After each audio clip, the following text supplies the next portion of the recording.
What's up, guys? Welcome back, man. Thanks for tuning in to the latest episode of the Sim Standard Podcast. Myself, SimFBallCritic, along with Smitty and AzureEffect, who's running a little bit late tonight. He may or may not make it, guys. He's doing some last-minute Christmas shopping. Can't be mad at that. Myself, I actually will be finishing up some myself tomorrow. I'm off tomorrow, so that's great. Knock it out early. I just got to get my parents and that's about it. My brother, my nephew, my niece. I know a lot of y'all are probably saying that sounds like everybody, but we got the kid out the way. Tomorrow I'm gonna knock them out, and we'll go see my my family over the weekend. Head back Saturday night, and then we'll do our thing here at home. But yeah, man, happy to have you guys, man. And let's get right into it, guys. We're gonna tell you what the topics are tonight, and of course, me and Smitty are gonna give our thoughts, even though I hate to, on what transpired with our teams over the weekend. But real quick, man, we want to talk about the Madden Development challenges. What do we mean by that? Well, basically, what we will do is we'll speak on some of the comments that Rex made in his most recent stream. I'm going to put the link to the stream here in the video. Once we get going, I'm going to definitely give you a suggested, area where you want to start. Listen from here to there. Very important, and we'll explain to you why. We'll talk about that, based off of what Rex tells us, as well as what we see ourselves when we're there. Also, I hope we have time, man. This was given to us by one of our followers. I forgot I didn't put the name down. Somebody who always follows us, pretty regularly. So I'm sure he'll be in here. He wants to come on tonight and talk about NBA 2K19 and NBA Live 19. He wants to talk about what things do we want to see improve, the things that we want, and the things we may want removed in the next year's product for those two games. And then also we want to talk about EA's accountability and what they promised the consumer. This came from another member, and I'm definitely going to, find the names, guys. So when we hit those topics, I'll give everyone their just due. We want to give you guys the credit for giving us topics. And then the last one, I just added a little piece to this after thinking about, Smitty and I kind of talked about the Madden challenges. I wanted to add something else to that. We'll talk about why MUT is so popular. And I'm going to give my thoughts on it. And then, of course, Smitty will as well. And that should wrap us up for the show, man. I think the first topic here, the Madden Development changes, is probably where we'll start. Unless I hear from one of our guests who wants to come on. If I hear from him first via Twitter, then basically we'll do that topic first. Then we'll go into the Madden thing. All right. So, all right, Smitty, man, let's go ahead and knock out the intros, man. First and foremost, how was your week? And, how are your thoughts on your Detroit Lions as of now?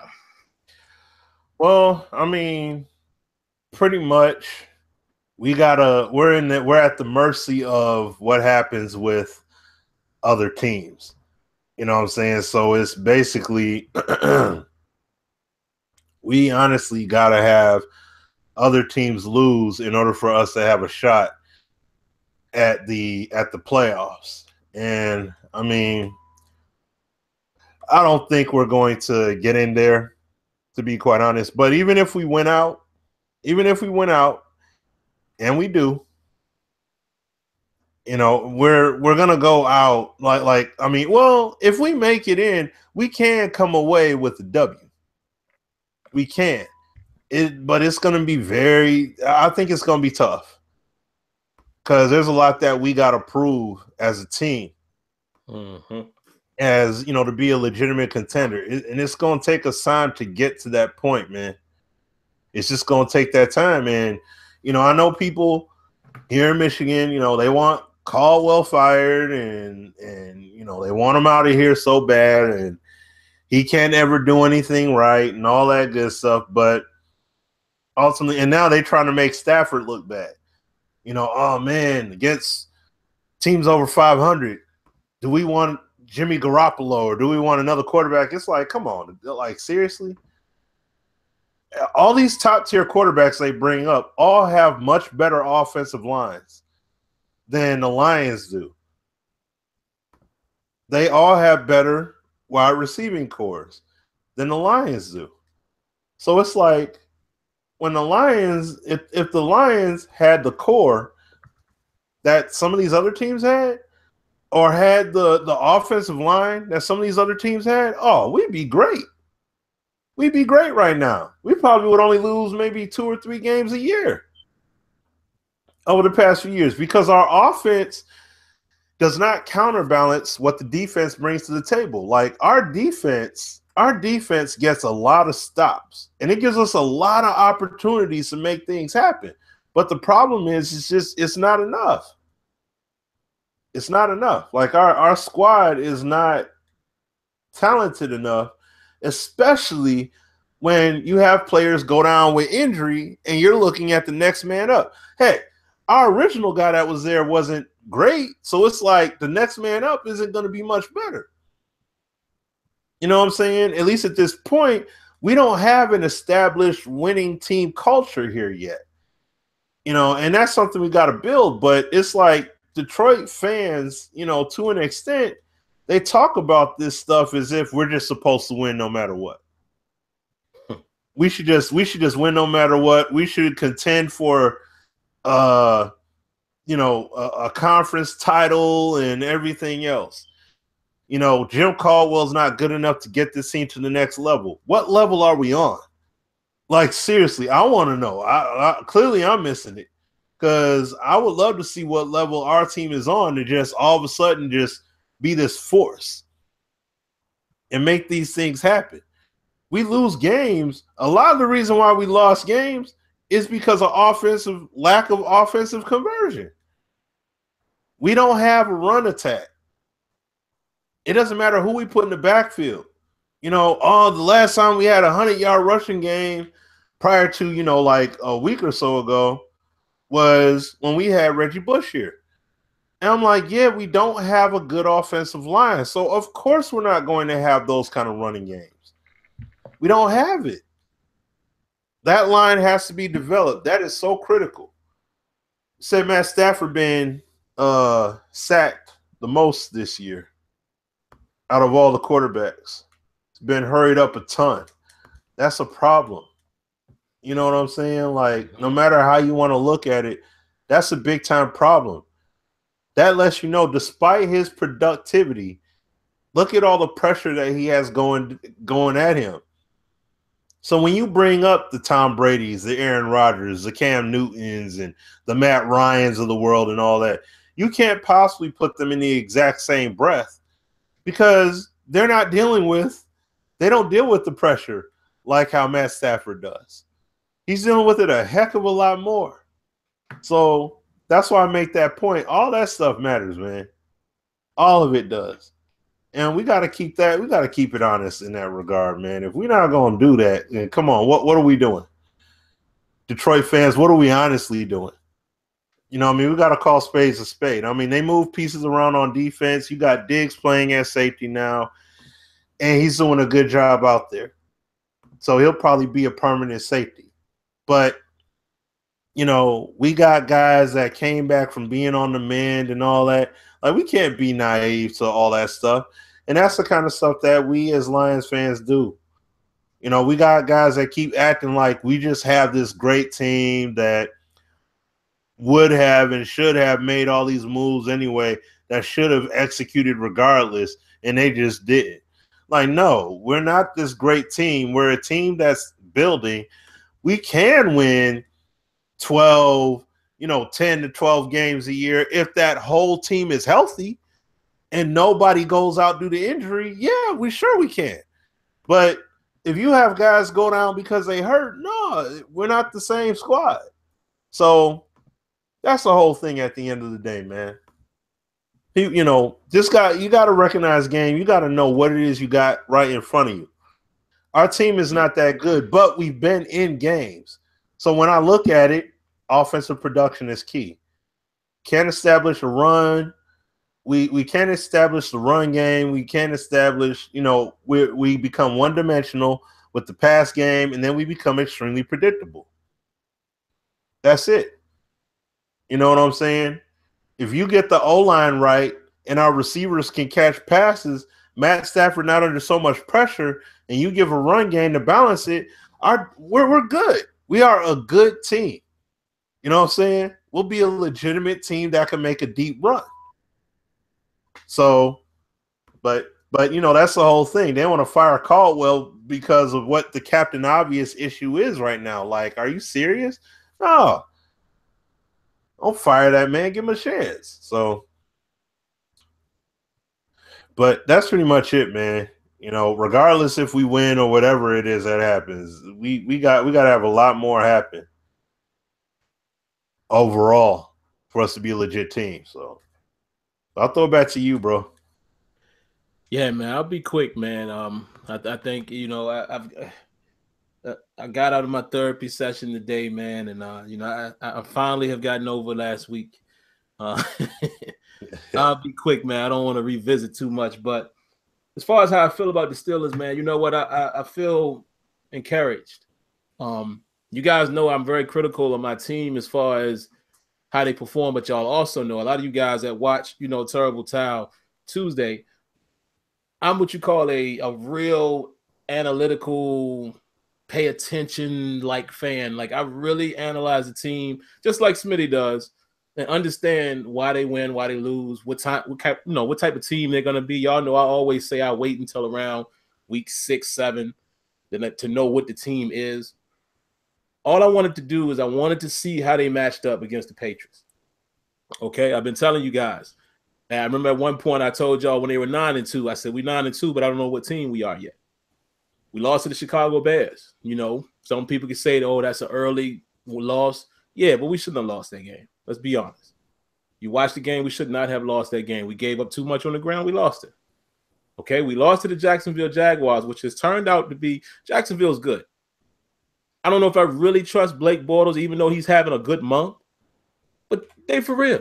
So I don't feel as bad about that loss again. Early in the season, we couldn't – I won't even say the run game defense wasn't that good. We kind of held them in check until that last run, like with 2 minutes left, Fournette breaks out for 90 yards. And that's what made it look like it was crazy. But before that, under 100 yards, not too bad. What killed us in that game? Roethlisberger throws 5 interceptions, but 2 pick sixes. That's 14 points right there. So that – you know, you look at that, but you still give Jacksonville credit and say, hey, they balling. Because Jacksonville right now, let's face it, right now is the Patriots still is in the Jaguars in the AFC that people are saying will probably be one of the ones that come out. Now, real quick again, all I wanted to do was see my guys compete. I wanted to know, could we play with the Patriots? Yes, we could. We could actually beat them. In my opinion, again, I think we did beat them. Bad call at the end. Listen. Let me be real brief with this. If you look at the rule, I understand what the rule says about maintaining possession to the ground, et cetera, right? We all know that. They're saying something about Ryan Shazier here on oh, you know what, guys? Sorry about that. There's not a Thursday night game, I don't think, tonight. I think they're showing a repeat of that game. Oh. From what I'm seeing here. It doesn't look like there's an actual game tonight. Sorry about that, guys, but y'all know this is live. You know what? And didn't I just say, Smitty, that I wanted to get away from this game? And they got it on TV. See that? Let me cut this TV off. But anyway, man, let me be real brief with this. I know what the rule states, but within that rule, Jesse James actually did catch it. There's a part in the rule that says player must maintain possession you know, through the process of the catch until his initial contact with the ground. The thing is, when we've seen this in recent years, it's always been someone like diving or what have you, so you couldn't necessarily say if they were down, they maintained possession, blah, blah, blah. Jesse James, and again, I'm not being biased here. I'm really giving my opinion based off the rule. Mm-hmm. Jesse James' knee hit. That's his initial contact to the ground. When his knee hits, he has possession. The ball is here. That should have been a catch. Then he extends. And yeah, the ball does move. I'm not disputing that. But based on that part of the rule, initial contact with the ground, the knee down should have been a catch. The second thing I had a problem with is I just didn't think there was conclusive evidence to say, oh, he lost control as far as his hand not being under the ball. So those was my issues with it. Of course, I wanted them to get it and say they won, but I was being, you know, objective because let's face it, even if he didn't score there, we still had an opportunity. So you couldn't necessarily be mad there was still opportunity to win the game, and we know what happened. But I think what bothered me about the catch is the fact that I don't think it was conclusive evidence that his hand wasn't still under the ball, because we all know, we've heard this rule for years. The ball can touch the ground as long as you have your hands under the ball.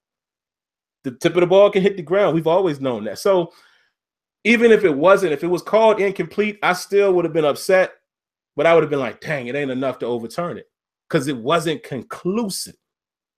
But outside of that, I think the first part of what I said, you got to acknowledge the man knee hit the ground. That's contact with possession, but whatever. And then the last part, man, listen, let me say this real quick, because I've seen a lot of people out there criticizing. And so the video comes out. I think even on Inside the NFL, they play the video. You hear Coach Tomlin telling Todd Haley, if the ball is tackled in play, have a play ready. Told him that, have a play ready. Get up to the line, then you hear in the video again, Tomlin is saying, no, he can't clock it. He can't clock it, run a play. Why did he say that? It's third down. If you clock it, it's automatically settling for a field goal. It was like 15 seconds left, because when Ben snapped the ball, it was 9 seconds left.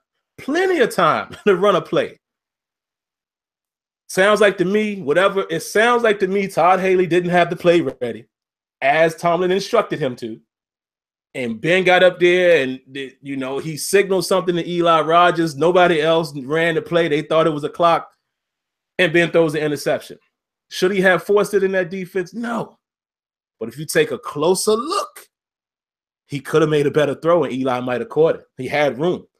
He had room to lead him a little more. But it is what it is. I didn't want to go too far into that, guys. They lost. Let's move on to the next week. But I think the Steelers, seeing how they played the Patriots with no Antonio Brown, who went out early in the first quarter, no Ryan Shazier, which I still feel like that might be an issue as we go further.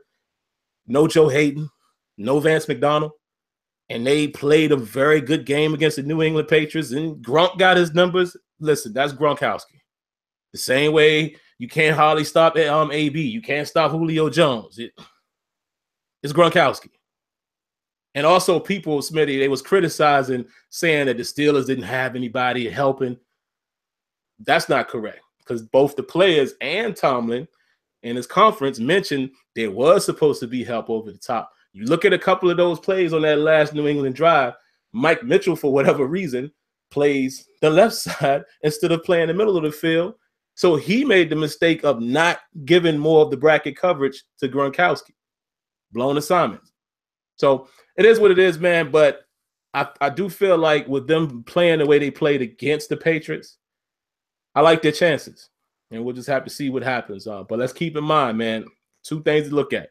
If Antonio Brown doesn't come back healthy, that could be an issue, as well as no Ryan Shazier. We got to keep an eye on these things, Steelers fans. And, you know, hey, if they don't win the Super Bowl, they don't win the Super Bowl, man. It's just not going to happen every year. And, you know, sometimes it just ain't their time. But I do think they have a great chance of getting through the playoffs and beating New England, possibly. I won't just outright say that, but I think it's possible if you look at that game. And we'll see. So there you have it. Let's get into the topic, shall we? I know you guys don't want to hear us talking about football, not our teams. Y'all want to hear about Madden and NBA Live and NBA 2K and all that junk. So let me give you guys the scoop again. Let me let you guys know. And I think whoever disliked the video so fast, I appreciate that. We always love your real feelings. I like it all. But, you know, it's funny how I don't know how you could do that so fast and we haven't even really started the show yet. But, hey, no problem. We appreciate you. But anyway, let's go into the topics, man. The first thing we're going to talk about is the challenges that the Madden devs have with developing the game within, you know, throughout the cycle and internally. The internal battles that they face when they're trying to develop a game. Also, we're going to talk about NBA 2K19 and NBA Live 19, the things that you want to see, things you want to improve, and things you may want removed in the next year's product. We also want to talk about, is EA accountable? You know, what's the accountability from EA as a whole, the whole building? How accountable are they for the things that they promise to the consumer? And then we also want to talk about the importance of MUT. Not the importance, I'm sorry. Why is MUT so popular? That's what I wrote. We want to talk about why MUT is so popular. I came up with that topic, so, you know, I'll kick that one off. and then Smitty could give his thoughts as well. But first thing, Smitty, let's dive right into it. And let me set the stage for you guys. So Rex did a stream recently. And I'm going to say this real quick too, Smitty. Oh, you know what? Hold on, Smitty. Before I do that, let me address one other thing real quick. I think this is very important. I wanted to wait for Azure to come, but I'm going to say it now because I want people not to miss this. So last week, we had a guy, basically he sends me a tweet, and he's complaining at the fact that Azure's kids are too loud. He says that, this is so unprofessional. Tell him to shut his kids up, blah, blah, blah, blah, blah. And y'all know me. I don't play them games. If you know me personally, y'all already know. If I'm down with you, I got you. I'll never let nobody talk greasy about you. Nobody can talk crazy about you in my presence if I'm cool with you. So y'all already know I had to get him. I said, hold on, bro. First and foremost, in a nutshell, you go before he goes. And let me explain this. We don't do this as a job. This ain't First Take. This ain't Undisputed. This is not, we don't get paid for this. It's not a salary thing where we're on TV and we need to be the most professional. We're doing this in our spare time, which in some cases, spare time includes your children. Or spare time could be when you just got from work. Like you see Azure come on, he still got on his suit looking clean, his bow tie. He just got off of work. This is YouTube. And tell somebody, we on like a sponsored channel or we getting paid. This is our job. I don't want to hear nothing about, oh, that's not professional. Bruh, y'all need to chill with that. Now, Smitty and myself and Azure, this is what we did on a daily basis. Then yeah, of course. If we're being broadcast on national television, of course, maybe we have a set time where we just can't be interrupted. None of that. We're locked in. We're in the studio.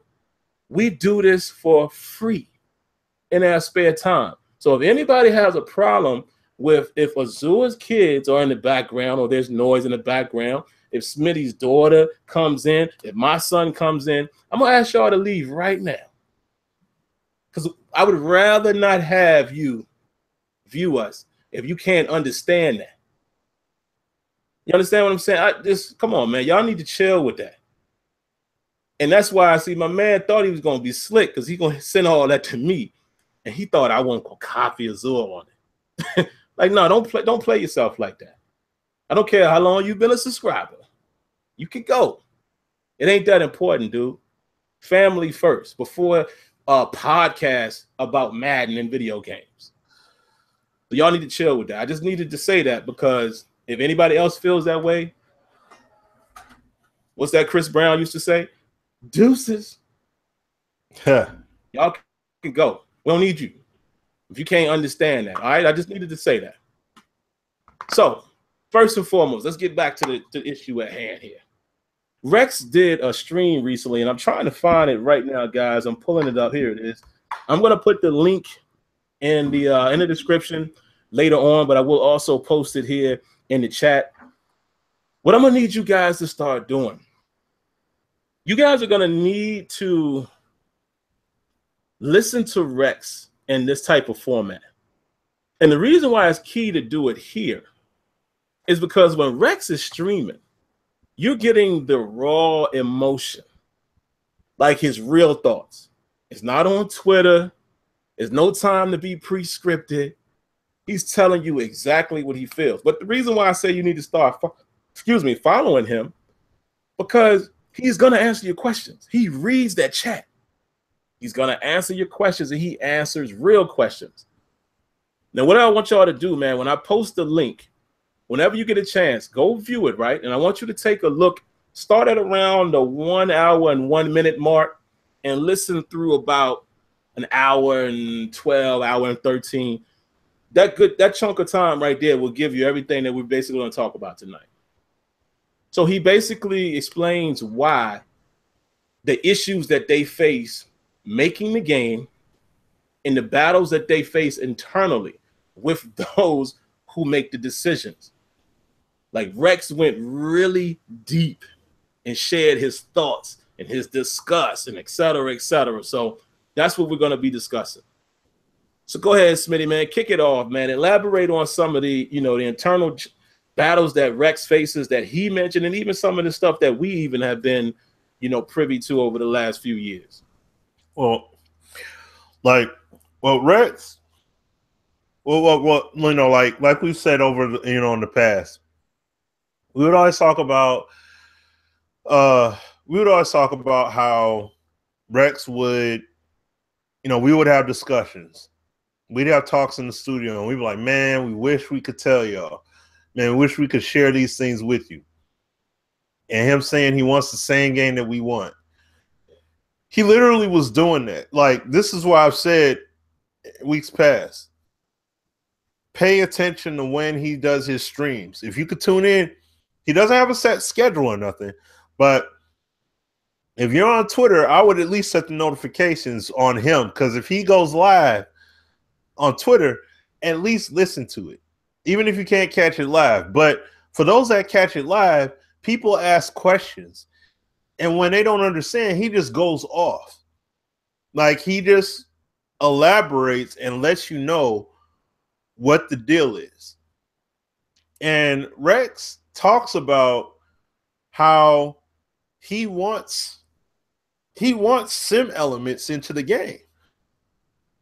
He wants the elements that we want to put into the game. He's a sim first guy, but he's got bosses and he's got other people above him that he has to cater to, because Madden has, like he said, there's multiple demographics he's got to cater. The game has to cater to. He knows that there's a demographic of gamers that are going to buy the game no matter what. But then at the exact same time, he also talks about how the game has to cater to certain audiences, how the game has to, they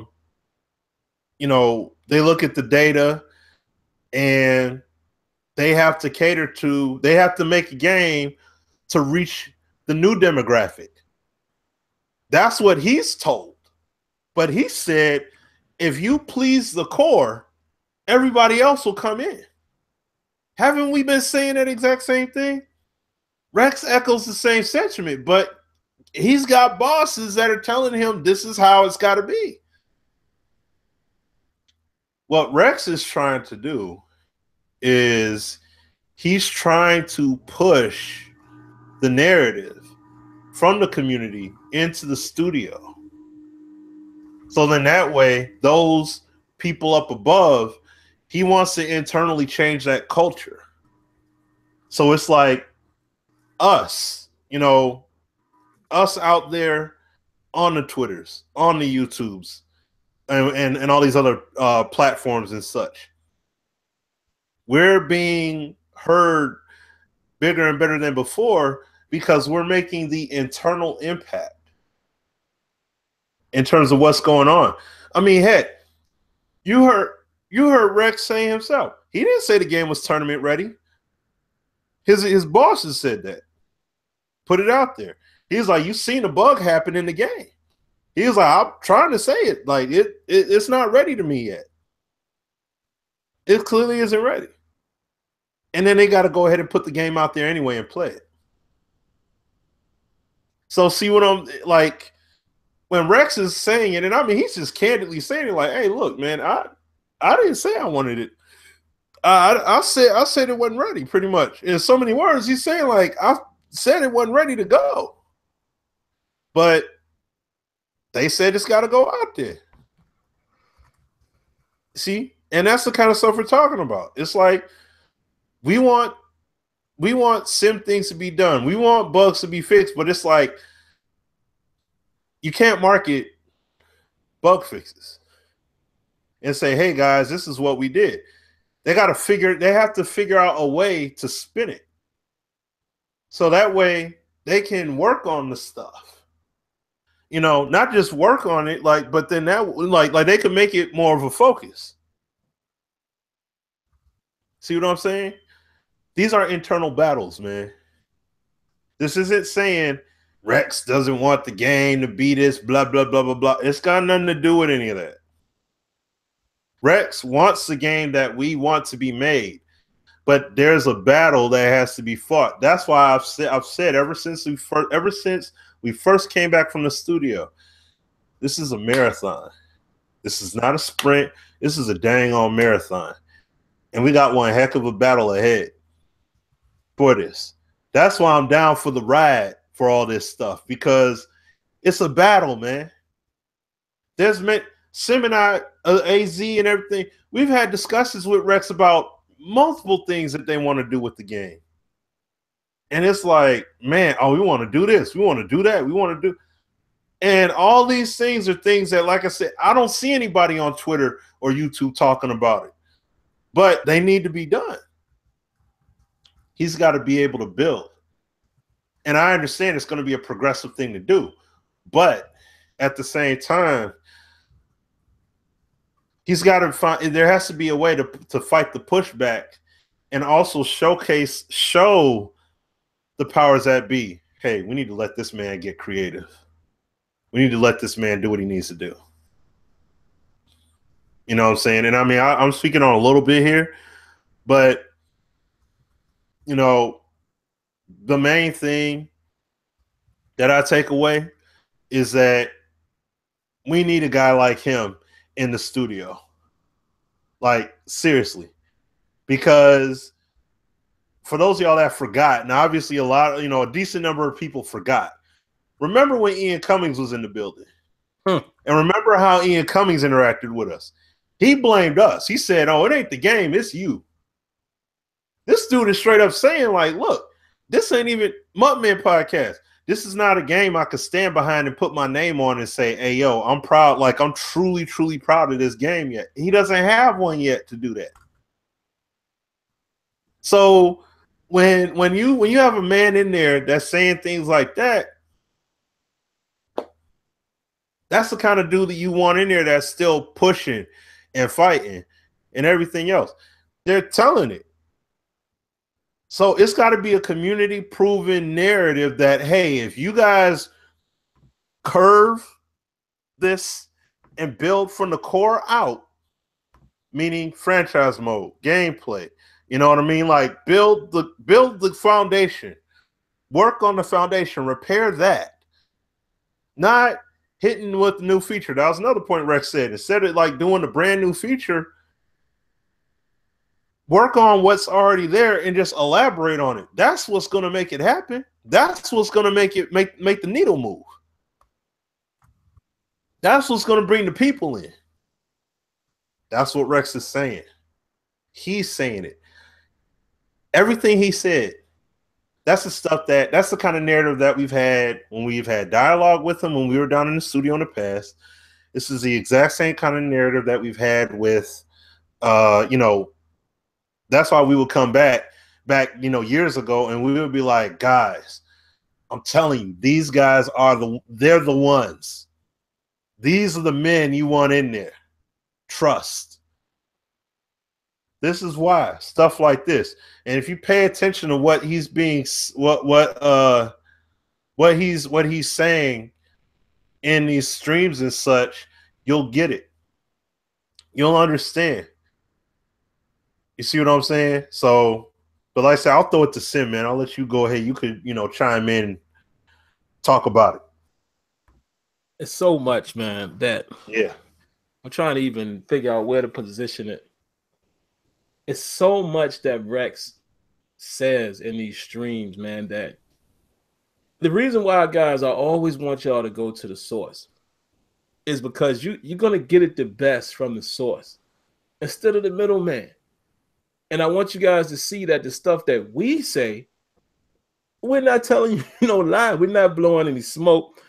This stuff is coming directly from the creative director of the game.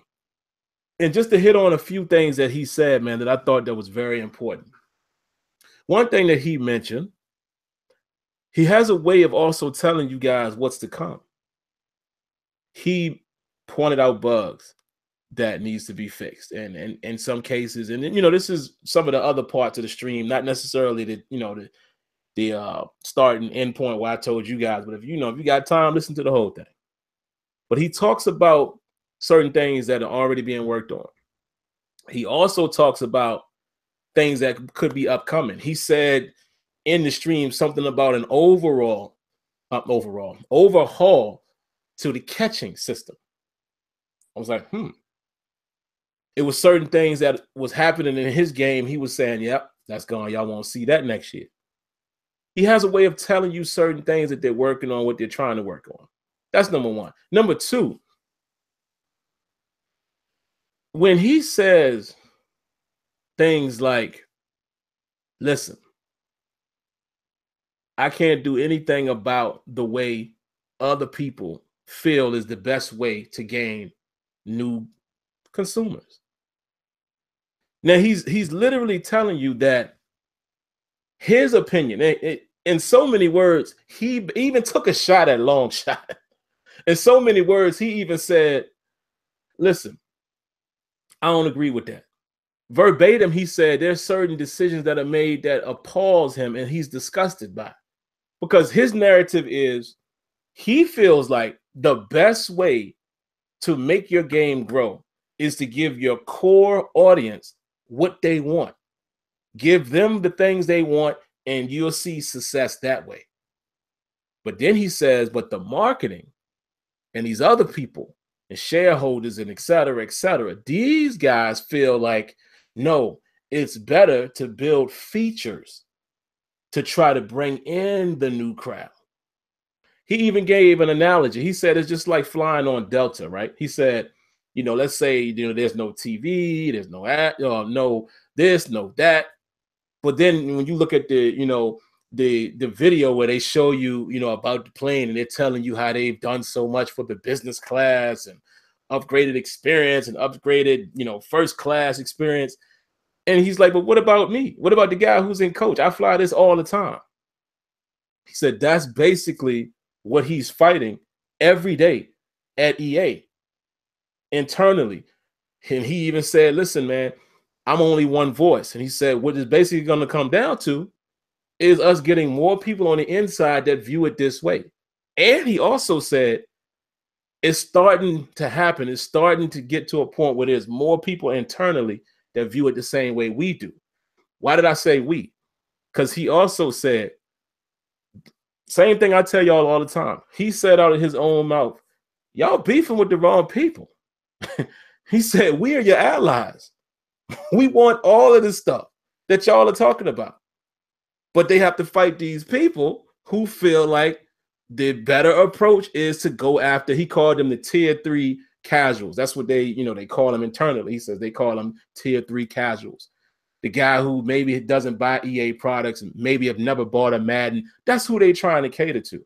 And Rex said this as well. He said, in his opinion, that's the wrong strategy. Now, why is Smitty and I mentioning this?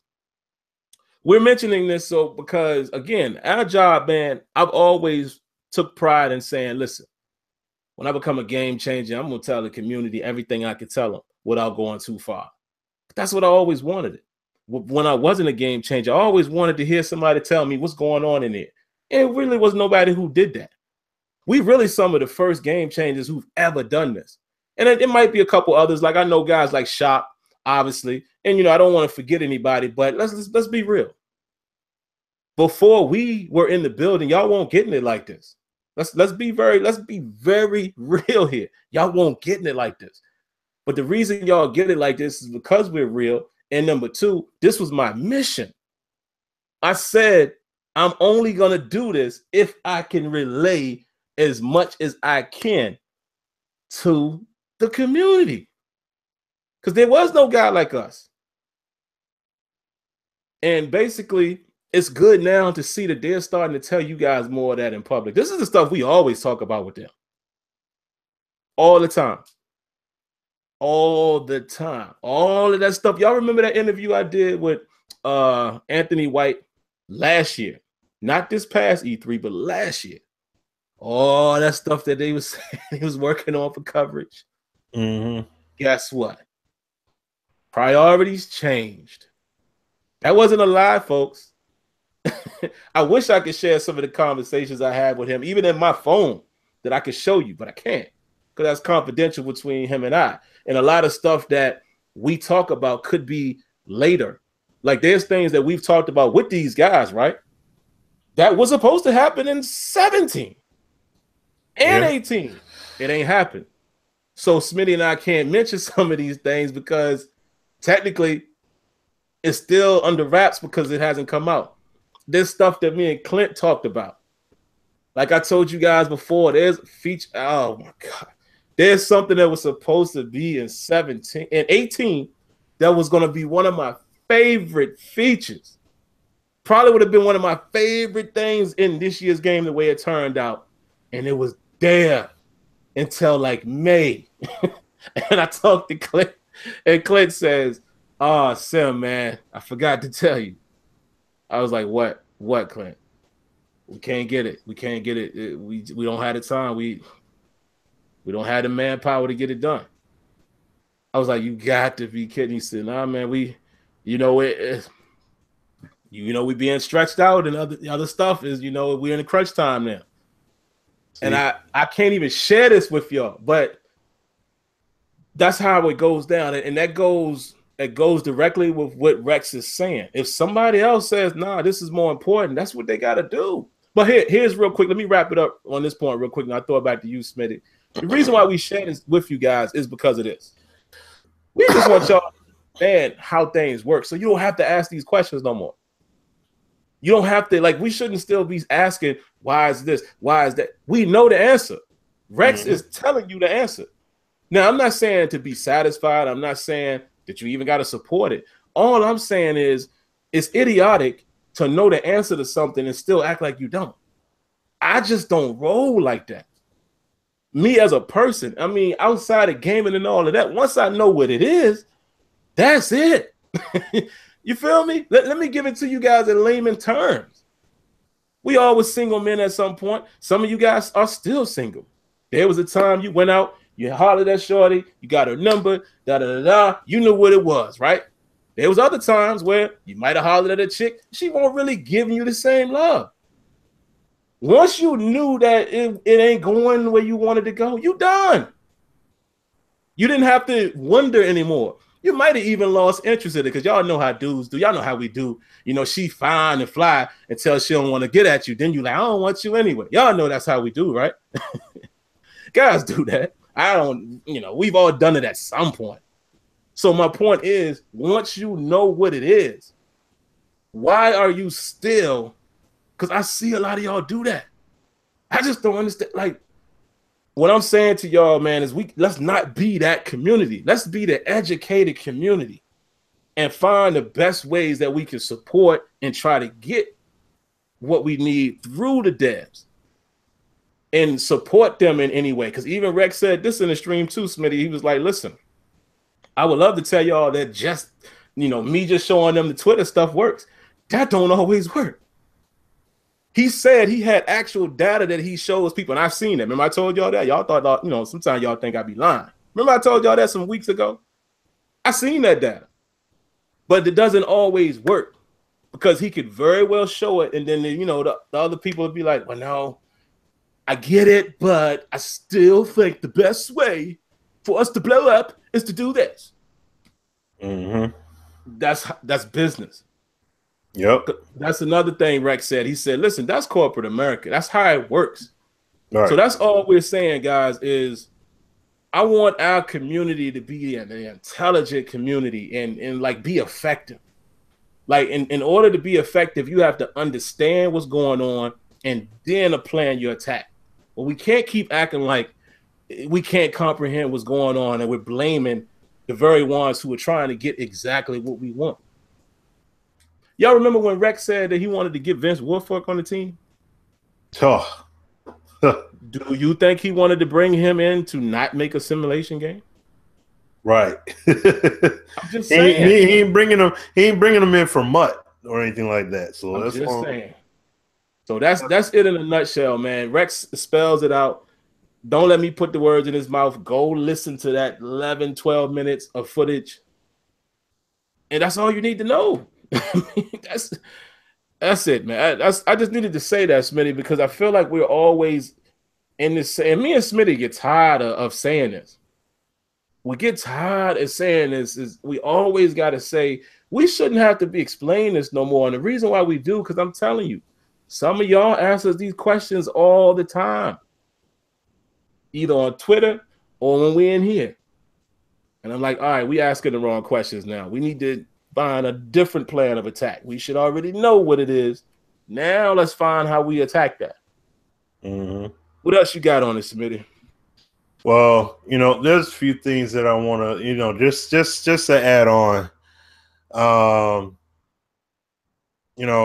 Like one thing people got to understand, like what Sim just said. If you want to get the game, go ahead and get it. If you don't want to get it, don't get it. All we're doing is stating what the actual these are the facts. Doesn't matter what it doesn't matter what alternate reasoning you want to go with. This is what it is. That's why when Rex says these things, yes, pay attention to what he's telling you.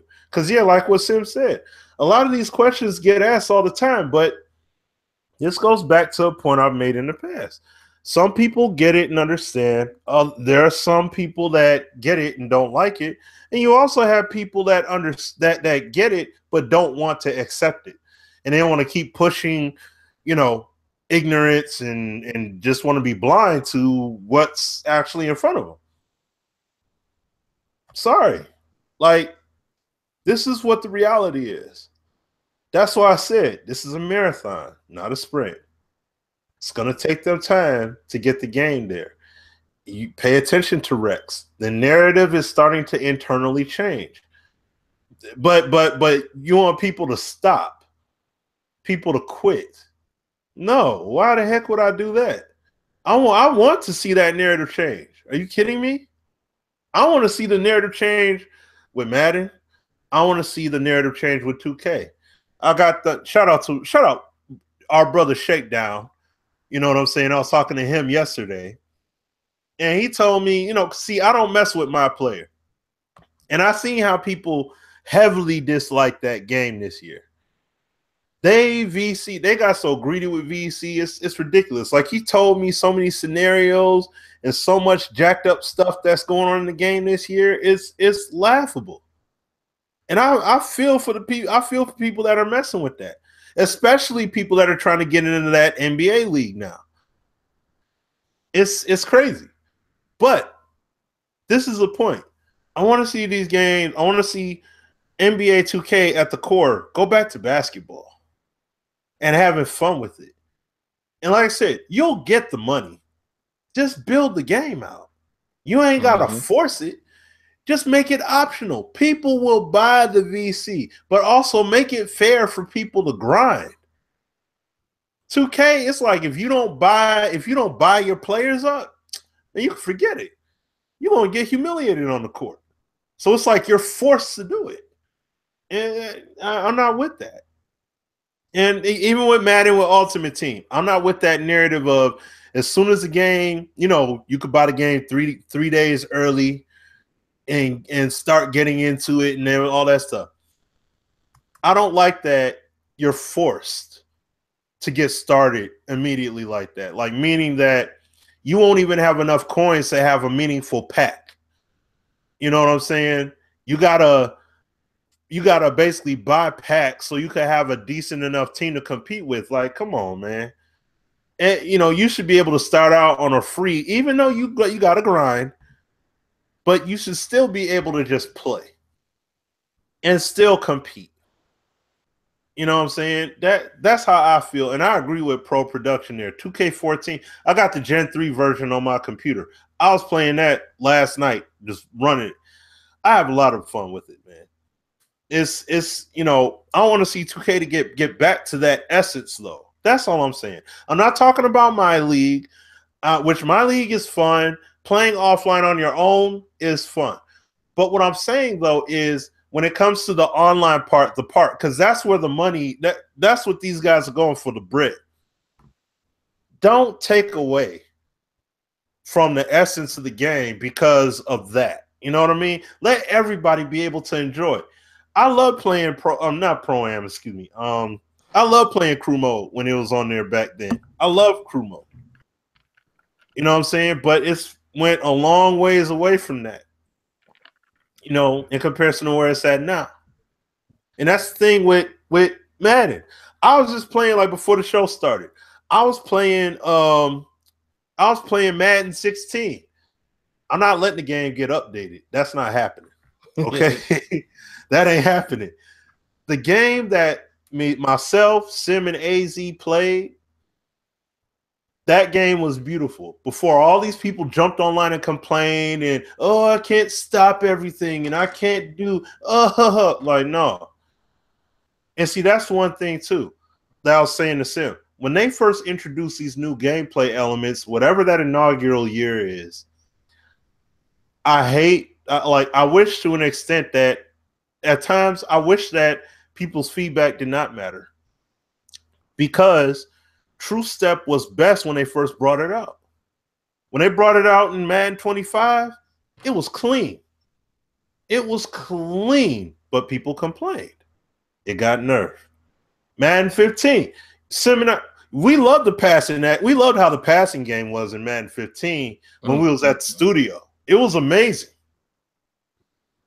Guess what? That sucker got nerfed. Folk from other crowds and stuff complained. So it got nerfed. Madden 16, like I just said, wide out DB interactions.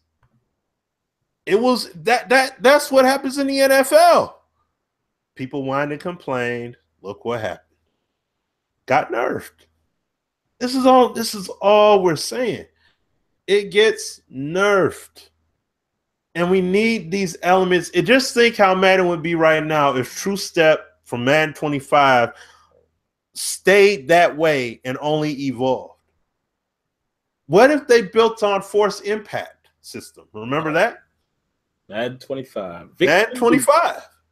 Yeah. What they built off of that. And then you look at the other stuff that was done in Madden 15, Madden 16, Madden 17. Okay, have it where players can have the organic knockouts and all that. But wide receivers, if you try to play aggressive and play the ball as a defensive back, you are going to get smoked. That's supposed to happen. That's why they're DBs. They're not wideouts. You got to learn to play the game a certain way. Folk don't want to learn. They want to be able to do everything in every fashion. So now we got this segmentation that's going on right now. But I want to see player movement back to Madden 25. Or if not, better than that. But in these, that's the roots. That's the soils. I want to see it back at that. Okay? I want to see all those things happen in the game. You know, except how Sim and I were both talking about it. Man, I want to see it on all 22 players. I don't want it to just be on certain people and that's it. I want to see it on everybody. I want simulation mode to truly feel different from all the other modes, from comp and all that. I know it's going to take them time to build that out. I fully get that. That's why you have to plant the seed initially. You got to do it. You got to do it. Regardless of, oh, they all feel the same and don't really feel different. And I'm like, listen, I'm with the frustration. I get it. But you have to do it. It has to be done. You got to start somewhere, and it has to be done. And I'm glad they did it in this transitional year, as rough as it was. Yes, all the bugs, all the issues, all the shortcomings, they had to do long shot, all that stuff that they didn't necessarily want to do. I'm cool that they did that. Because, as I've said, I've been the main one saying it out here. When you want to transition to a new engine, all these people screaming they wanted a new engine. Understand, there's going to be some hardship potentially with that. We've seen it all over the internet. All the bugs, the issues, the games freezing and stuff not rotating. The game, I was moderating the games yesterday. You know, the My man blocks a field goal, picks up the ball. The camera ain't never rotate. He's up here running toward the screen. He's up here pointing down instead of the camera. It never rotated to the back side of his player. Those are the kind of bug stuff. And like what Rex has said in his own stream. Yeah, I mean, you saw what happened in the game there. I mean, that's a prime example. I didn't want that game to go out there on that stage yet. It's not ready. Oh, I love when he said that. Yeah. When he said that, he told his bosses, listen, all right, you know, what's going to happen here? We're going to get up there, and we're going to get embarrassed. Yes. Yep. He sure did. Yep. And that's what I'm saying. And see, that's the reality of the situation, man. So, you know, it is like I said, this is what it is. It's not just saying it is what it is and say, oh, well, throw your hands up and that's it. No, this is what the reality of the scenario is. I'm not saying that we like it. I didn't like it when I got the picture in 2012. I didn't like it back then. I'm like, but dang, you know what? People are going to hate the fact that it's going to take them time. And like what Sim and I have, we've said this over the years doing this show and everything. There are things we've talked about, we've seen, heck, touched. You know what I'm saying? And the game ends up changing. And it's like, oh, man, people ain't going to like this. People ain't going to like that. I don't know how people going to feel about this. I know folk in our crowd not going to like this. That's stuff that we understand. So that's just the way this situation works. You know what I mean? That's how things work when it comes to internal. And I mean, yeah, we sign NDAs, but you know, we're keeping it a buck with all these things, man. We're keeping it a buck with you know, we keep it a buck with the devs and we keep it a buck with you guys. You know, and one thing I'll say this, and I'll throw it back to you, Sim. Shout out to my man Resolve. You know what I mean? Like, let me say this real quick about keeping it, quote unquote, keeping it 100, keeping it real. He didn't say anything. It's nothing he said, but it's just from other people at times. When people say that we can't speak our minds and say what we want to say about the game because we're game changers and all that stuff, whatever, understand this. Resolve did like an hour-long, you know, rant/review, giving his perspective about the game, right? He ain't under no NDA. He never went to anyone's studio, whatever.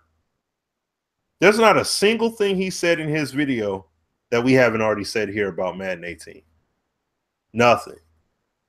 I was listening just so that I can see if there's something different he says that we're not apparently able to say because, you know, we're considered as EA employees and our voices are compromised and such. There was nothing he said. He just says it in a different way. Sim and I, we've been talking about the quarterback sneak. Talked about that a long time ago. Probably mentioned it in the summer back when we was at EA Play.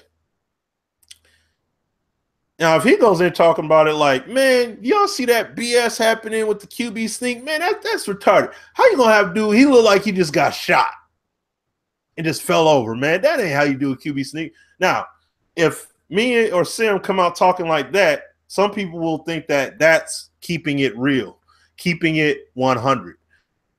I mean, if that's what you consider it as, fine.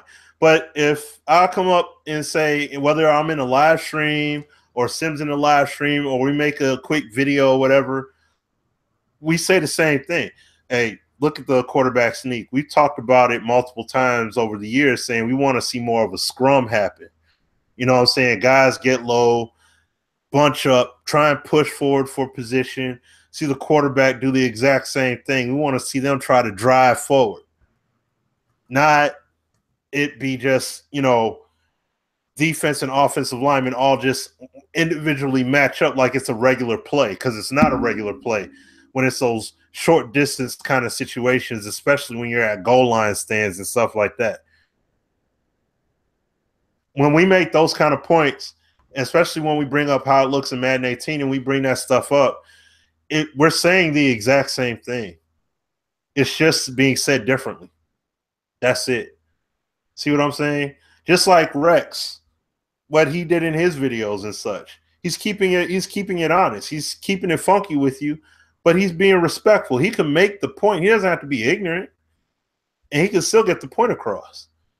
You know what I mean? So this is why we, continuously do what we do the way we do them. And don't get it twisted. There are other people, there are other, game changers and such that give some really good pieces of feedback that aren't really in our repertoire. You know what I'm saying? But they're real good at what it is they do. Like Zan is a great example. Stuff that he finds is like stuff we wouldn't even think about looking for. And he brings that stuff to the table along with other guys. So it's like there's a lot of value that's brought to the table in regards to these points that we make. So like I just want to make that, just throw that example out there to understand. Understand that. But like I said, the main battle that we want to win is turning the tide of how things are done inside of the building. And according to what Rex is saying, it's starting to happen, but it's not exactly there. I want to see it get all the way there. And it's going to take time. It's going to take time. I don't know how much time, but we're clearly making headway. So therefore, we're doing something right. You see what I'm saying? And Rex is all in. He is all the way in for this. And I'm grateful to have guys like him in the studio. And if anything, I want to see more guys like that get into the studio and everything else. So I'm all for it. But no, I'll throw it back to you, Sim, man. Yeah, man, it's very simple in a nutshell. What Rex said and what happens in that building, because we've seen it with our own eyes. The dev team would like to make the most realistic football game possible. They're working on a football product, so they want the product they work on to imitate, replicate, simulate football. The decisions are made by, again, you ain't got to take it from me, Rex says this as much. They have their opinions, but then those who shape the overall approach of the game and direction have a different opinion. Rex said, again, I'll sum it up. So I see some people in the chat are asking a question. Rex says that basically what they fight internally is the ones who are focused on the bottom line. They want to cater to those people who are currently not playing Madden or don't play Madden as much. How can they bring in new business and increase revenue? Their idea of increasing revenue would be to build features that attract them. Rex and the dev team's idea is, no, let's make sure our core is happy. And they believe if the core is happy, being CFM, simulation, MUT, the core people who play the game, if we can make them happy, it will grow. And that's it. That's it in a nutshell. And I saw one guy said, well, how do we know they won't face the same roadblocks in 19? We don't know that. And that's, see, you guys got to stop looking at it from a year to year. What we're telling you is that this is always going to be the case until, like Rex said, until they get more people on the inside that have the same vision they have. And he says that process is starting to turn the corner just a bit. There's your answer. As soon as they get more people on the same page as us, you'll start. What did he say in the stream, Smitty? Once that happens, trust me, you're going to see big changes. That's the answers right there. I mean, I don't know how much more clear I can say it, how much more he can say. That's what we're faced with Madden and the production as a whole. That's it. That's the answer. Not Rex and them. It's those who feel like they want to take another approach to bring in. And again, go back. He even said it. He even referenced, he said, go look at our EA Play videos. He's talking about the interviews. Go look at the interview with me. He even said the reason why long shot happened. He even went as far as saying, basically, he said, well, we'll have to see if that approach to long shot, if they what they were trying to achieve will actually work. He said that. And he said he actually took a stab at long shot, which was clever because he said, that line of thinking that you got to always build for the new consumer is a long shot. And I thought that was slick on his part. So that's what it is, guys. And, it just is what it is. Now, I want to slide into something else real quick. And my man that wants to come on here, I'm going to send you an invite here shortly, man. We'll talk about some 2K and NBA live stuff. Matt Lowe, we'll send it. I'll shoot you an invite. Actually, I'll go ahead and send it to you now, so you'll already be in the queue. But let's spin it to the other topic real quick. Let's talk about MUT, Smitty, because I wanted to talk about this, and I see some people commenting in the chat, and everyone keeps saying, "Oh, it's because they want the money and they MUT sluts and da da da da." Let's get this out on the table. What company is not in the business of making money? Please tell me. What company out there is not focused on making money? So what I'm saying is, I just don't pay attention to all of the artists because it's MUT and makes all. Of course, they're going to focus on something that makes the money. Every company does it.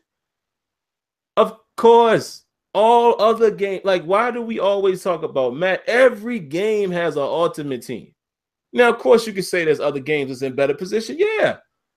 But again, we can only talk about Madden and what we know and what the creative director is telling us. This is the roadblock that they face with their internal people. We don't know if it's the same for FIFA or NHL or UFC or NBA 2K, NBA. We don't know. All we know is what we deal with the most is Madden, and what Rex is telling you and us. That's what we face with Madden. Why is it Madden the one that has this problem? I don't know.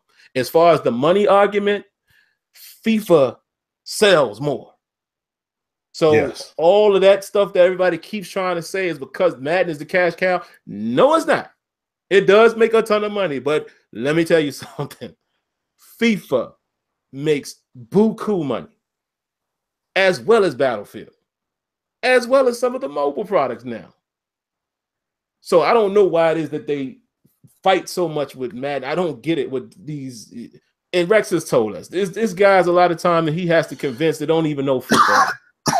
They don't even know how important it is. All they're worrying about is what can we sell. That's the buzzword that you keep hearing Rex say. They just want to know, how can I sell authentic? How can I sell that? How can I sell, the player movement? That's all they're concerned with, and that's what Rex is fighting. This is what it is. But let's talk about MUT real quick. Let me tell y'all why MUT is so popular. Do y'all remember a few weeks ago, maybe a month or two now, Rex comes on the show. Rex says, hey guys, I need to know, what type of things do you think you would want to see in CFM if it was a ongoing service, something that we could update. I can't remember the actual terminology, but something that they could have ongoing, like a MUT. Now, why do you think he asked that question? He said as much in his own stream. He said, man, the reason why I like Madden, Ultimate Team and Destiny is because I want something that brings me back, keeps me coming back. Now, for us hardcore guys, that's CFM for us. You give us head coach. You give us my league. You give us Madden 05.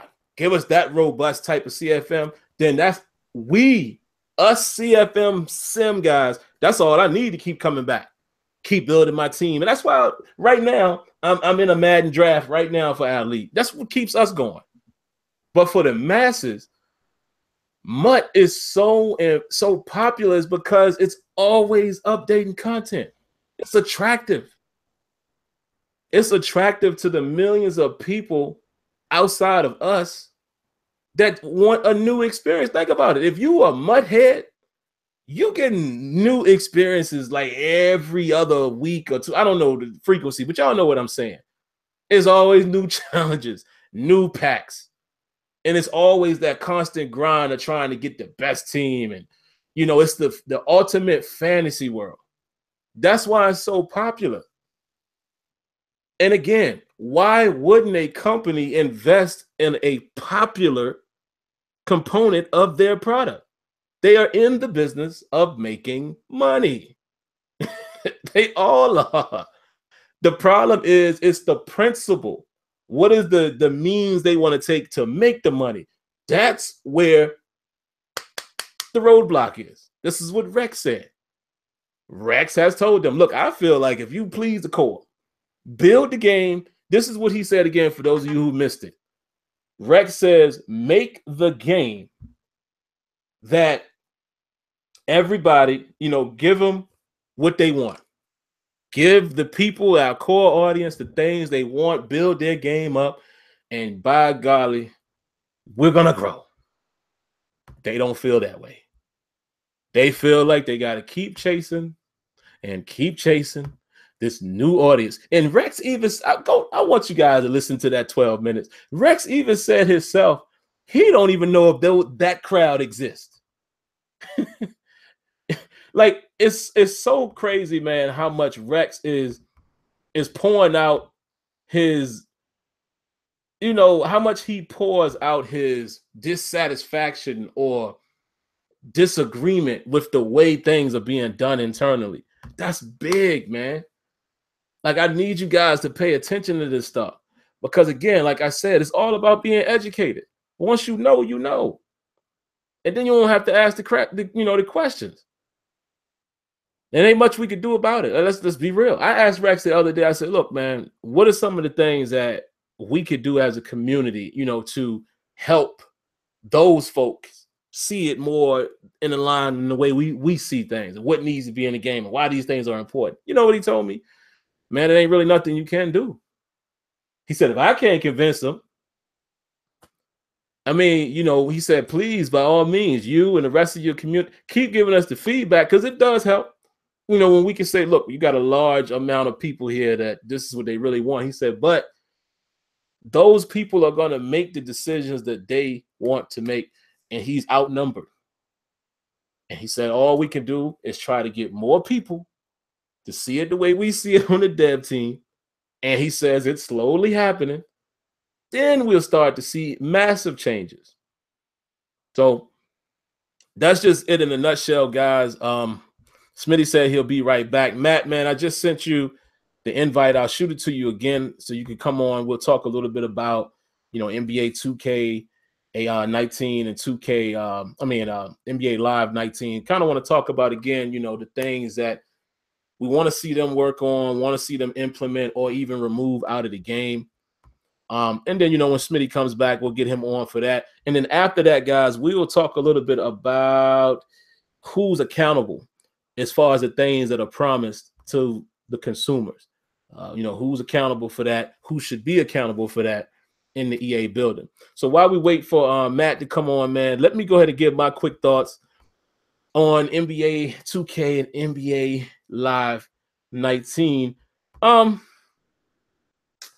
haven't thought a whole lot about it yet. I would say with 2K19, I would like them to continue going down the path of removing, some of the things, some of those canned animations. And I do see we got Matt in here now, so I'll throw it to him here in a minute. Because, he wanted to elaborate on this, guys, and because it's his topic, and we appreciate him for giving us that.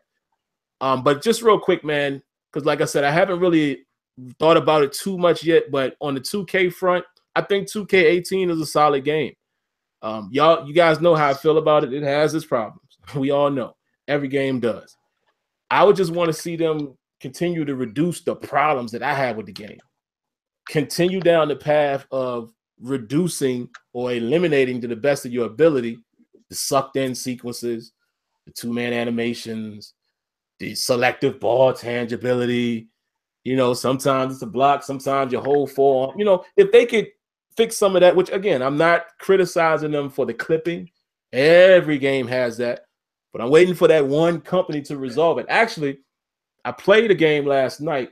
I meant to post it, but I found out whenever you record the game off the PS4, there's no audio. I don't understand. My video has no sound.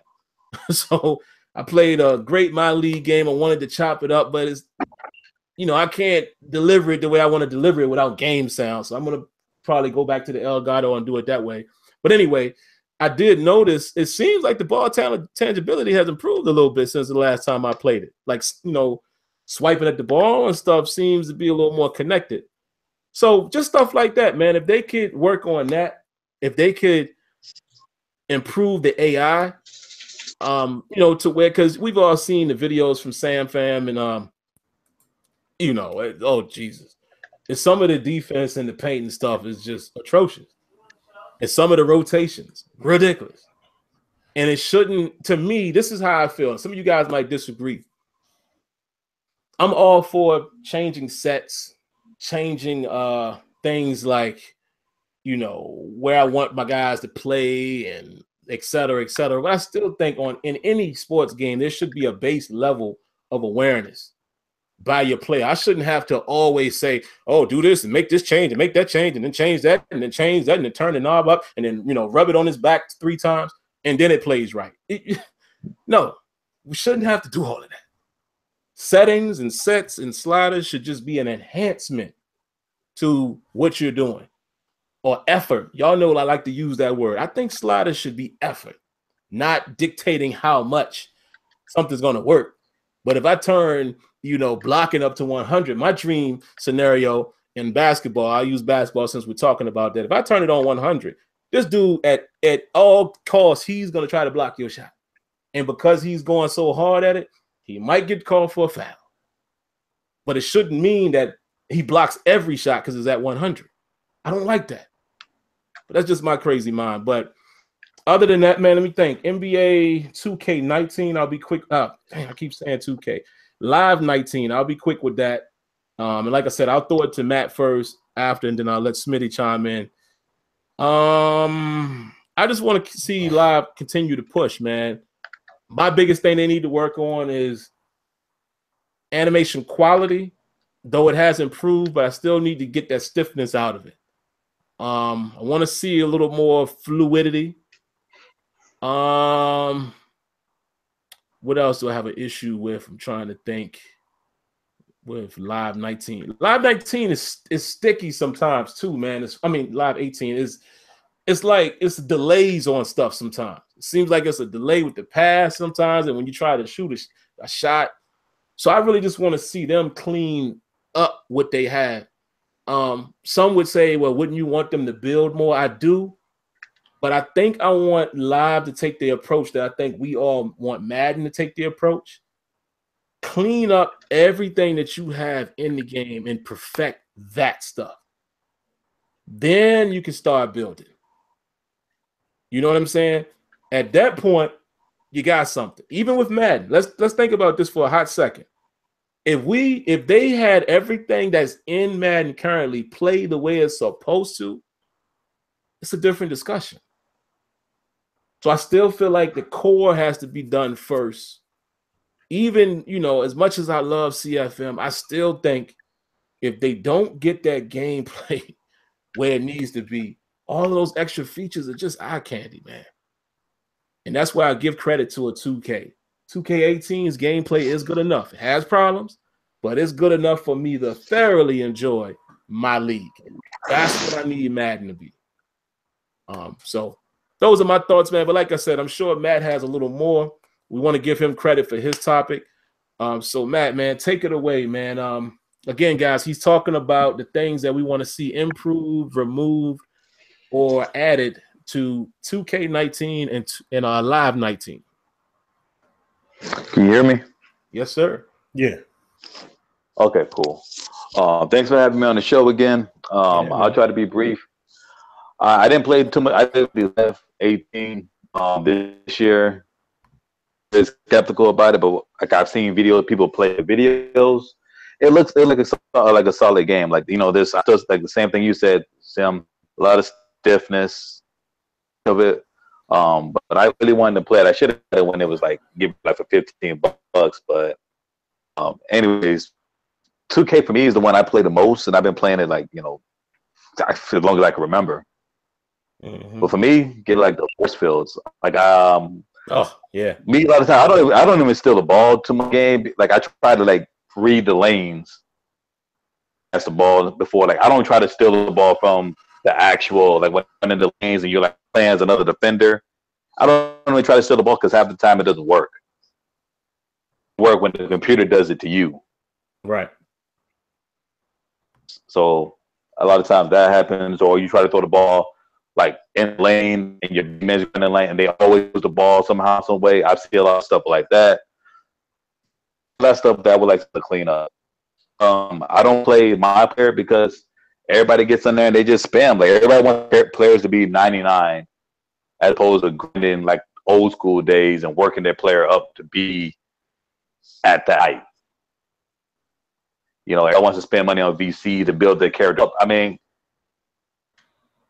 I would like the game to be more realistic. And like I like the way 2K does their franchise mode, XP points. Oh yeah. To me, 2K they upgrade players or the player gets better. It's do with them. So they shoot a lot of threes. They get better at threes and they get more consistent at it. And it's not like it's going to happen every game. Some games they'll be on, some games are off. And I think 2K does try a good way of making more realistic when they get injured, or when some days they have good games and some days they'll have bad games. Mm-hmm. But sometimes they go a little bit far, too far. Like you're doing the right shot release and everything. You're playing the game, and the game just like, nope, we're not gonna let you win today. It's a couple of videos I've seen you play where they do that to you too. Oh yeah. I'm not that good at the game though, to be honest, but some stuff is crazy when you can clearly see it in the stream. Yeah. So, and then my other thing is like people who say the game is trash. Like, do you really understand the logic of basketball? Set plays, run plays. You just want out there just thinking the guy just because you got a green shot or green mirror or whatever color you decide to use is supposed to make every shot. That's not realistic. Right. I think we should just try to get out of that mindset also where every player is supposed to do this and do that because they're 94 or they're LeBron James. LeBron missed the shots a couple of bad games. They're rare and far and few, but he still has them. And I think like people who say the game is trash or doesn't do this, doesn't do that, like do you play the way the game is supposed to be played? I also miss where I know we're in 2K16 they had default arcade and simulation. Yeah. Now I don't even know if the game is simulation anymore. I just have to hold when the game plays out certain things that it is simulation as opposed to it's just being random. Like it's actually simulating that this person is going to be hot one night, it's going to be cold one night, and so on, and you just got to play through it. And you know what, man, real quick, man, just to chime in on that. It was said that, and this ain't putting blame on, because OG, that's my guy, Czar, that's my guy. I know I've heard them say before that if you put it on like Superstar and do something else, then that's the sim setting. But the question should be, and we don't hold, we do, like you do and a lot of us, but some people, they don't hold 2K accountable for the same thing. Why was it ever taken out? I mean, nobody's asking this question. Why did they take out the ability for us to choose simulation? I think people wouldn't even be changing it. Right. I mean, most people probably didn't even know that it was in. Like when I first got the game, I didn't even know hell simulation meant. So I just left it on default. Gotcha. Yep. And then I think one day I just decided to see what simulation was and how the game would change. And maybe somewhere down the line, I started seeing some differences from playing on default and simulation. Maybe that's just my personal opinion. Maybe there's people were playing on that setting or didn't even know it existed. It'd be the first thing right before your difficulty level, and you just see default, and you're like, I don't know what this means. And one thing 2K I would like them to also improve in 19 is giving you a better interpretation of what you're explaining in the game. Madden has the Madden training camp. People legit training camp on how to run set plays or what this feature does, what this feature does. Because I don't think most people know that in 2K18, in my league, it has this thing called system proficiency. And what that is pretty much what the coach's playing style of how you're supposed to play. Mm-hmm. It tells the coach's strengths and weaknesses. So, like, if the coach is like playing with like a particular team, for example, like go with the Magic, he plays five out, or you know what I'm saying. So that is consistently good at shooting. So you would develop your team around players who have a good high shooting shot. Pace, so they play speed of ball. So when you go to your coach game plan, you know how to set the game plan up because that's how the coach wants you to play the game. And I don't think most people understand it or don't even know what that means. What they should do also is take into account that maybe some people don't understand that logic or what that means, and you should take the time to explain what this does and how it affects the game. People's wins and losses and their mindset on how the game works will be opened. That's a good point, man, because with 2K, and this is what I want all of our sports games to be. They need to be teaching tools. Like I've learned stuff from 2K because to be real, I played both football and basketball, but I played football longer. I didn't play basketball as long as I did football. So I'll be the first to admit I don't know a lot of basketball concepts per se.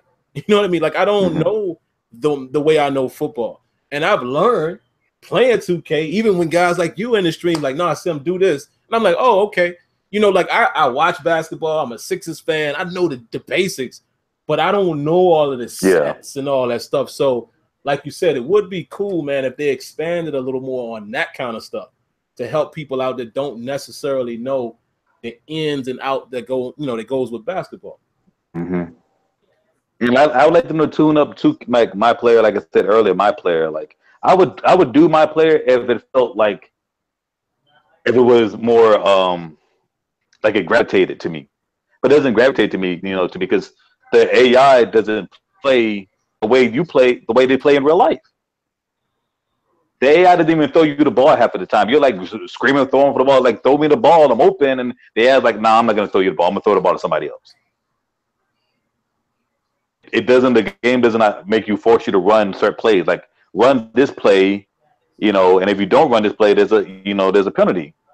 And the coach would be mad at you, but like, hey, you should have ran the play the way we said it, instead of opposed to you just running around in a circle trying to tire out the AI to get the ball again.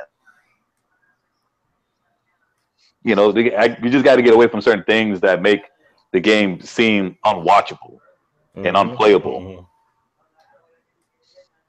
That's just me. And the same things I want that's in 2K, I wanted to be in live. Absolutely. That's my piece, man. I think 2K's franchise mode is like on point for the most part. I really haven't seen anything that's in the 2K's my league mode to change. Like I didn't like my GM this year. My GM was horrible. Everybody had the same storyline. You know, you go into it. I watch different streams. Everybody has the exact same storyline.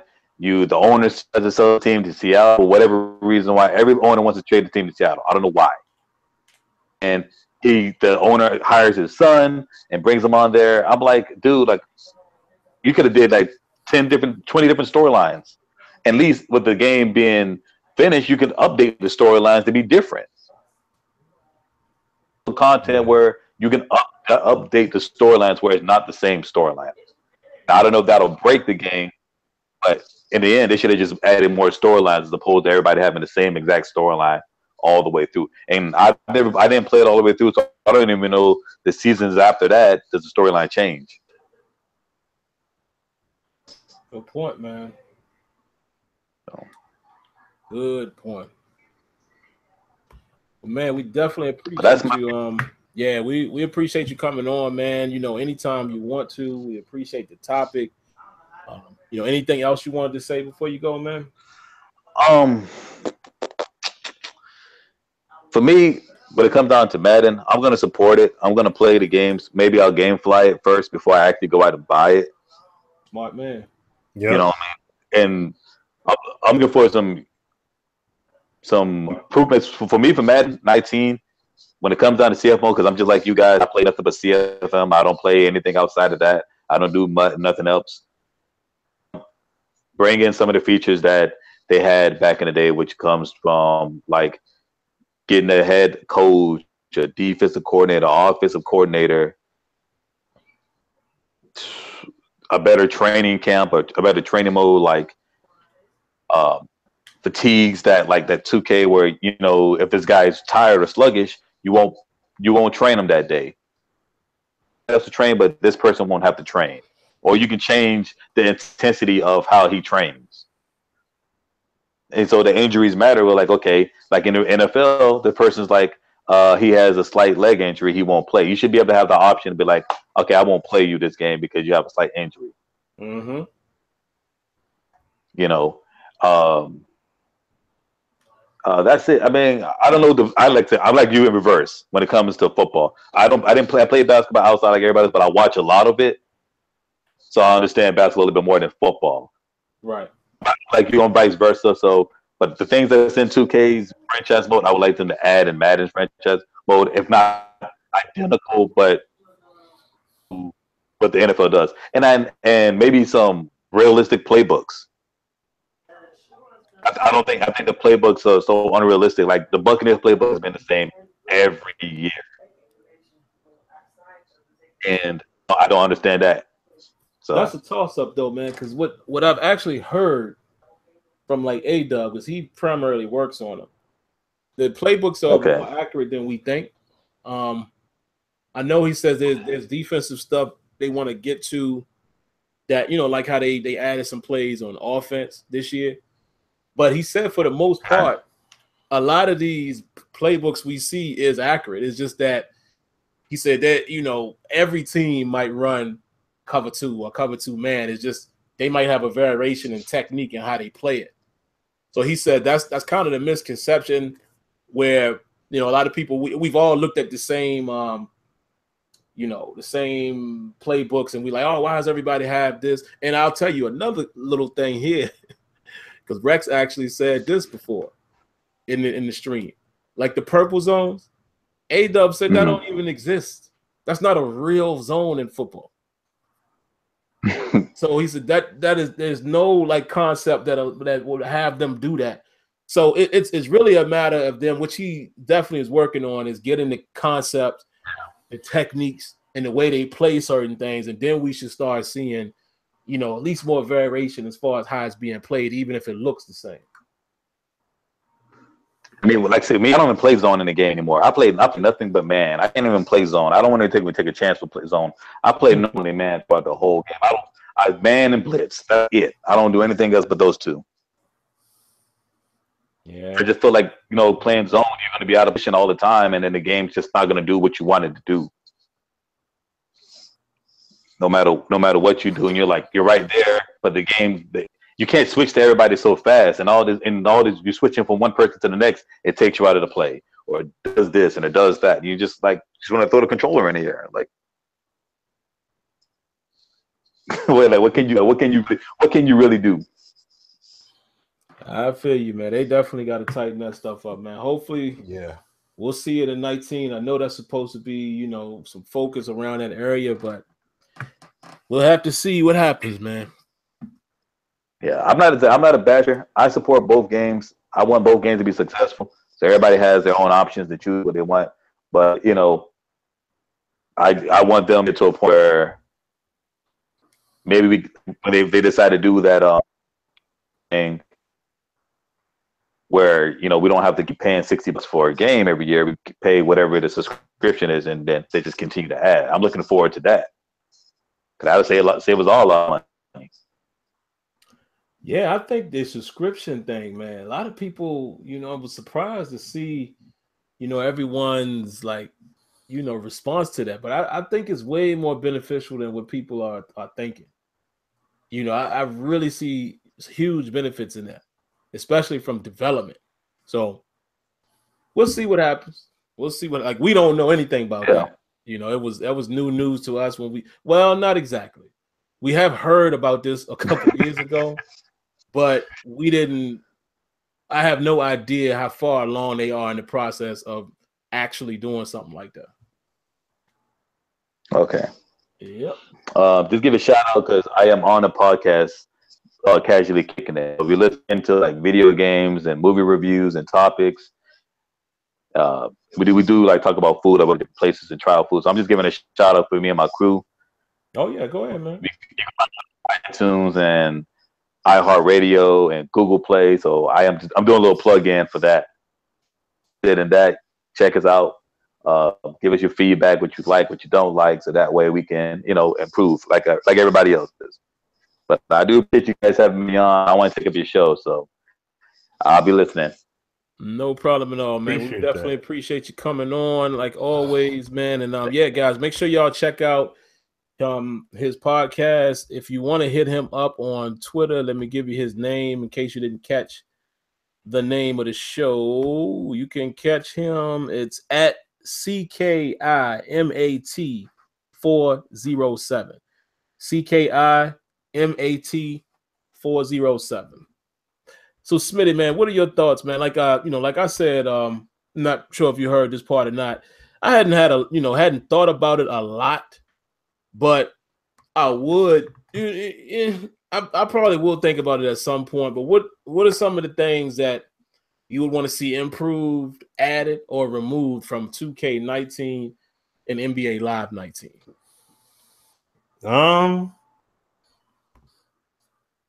Like the posts.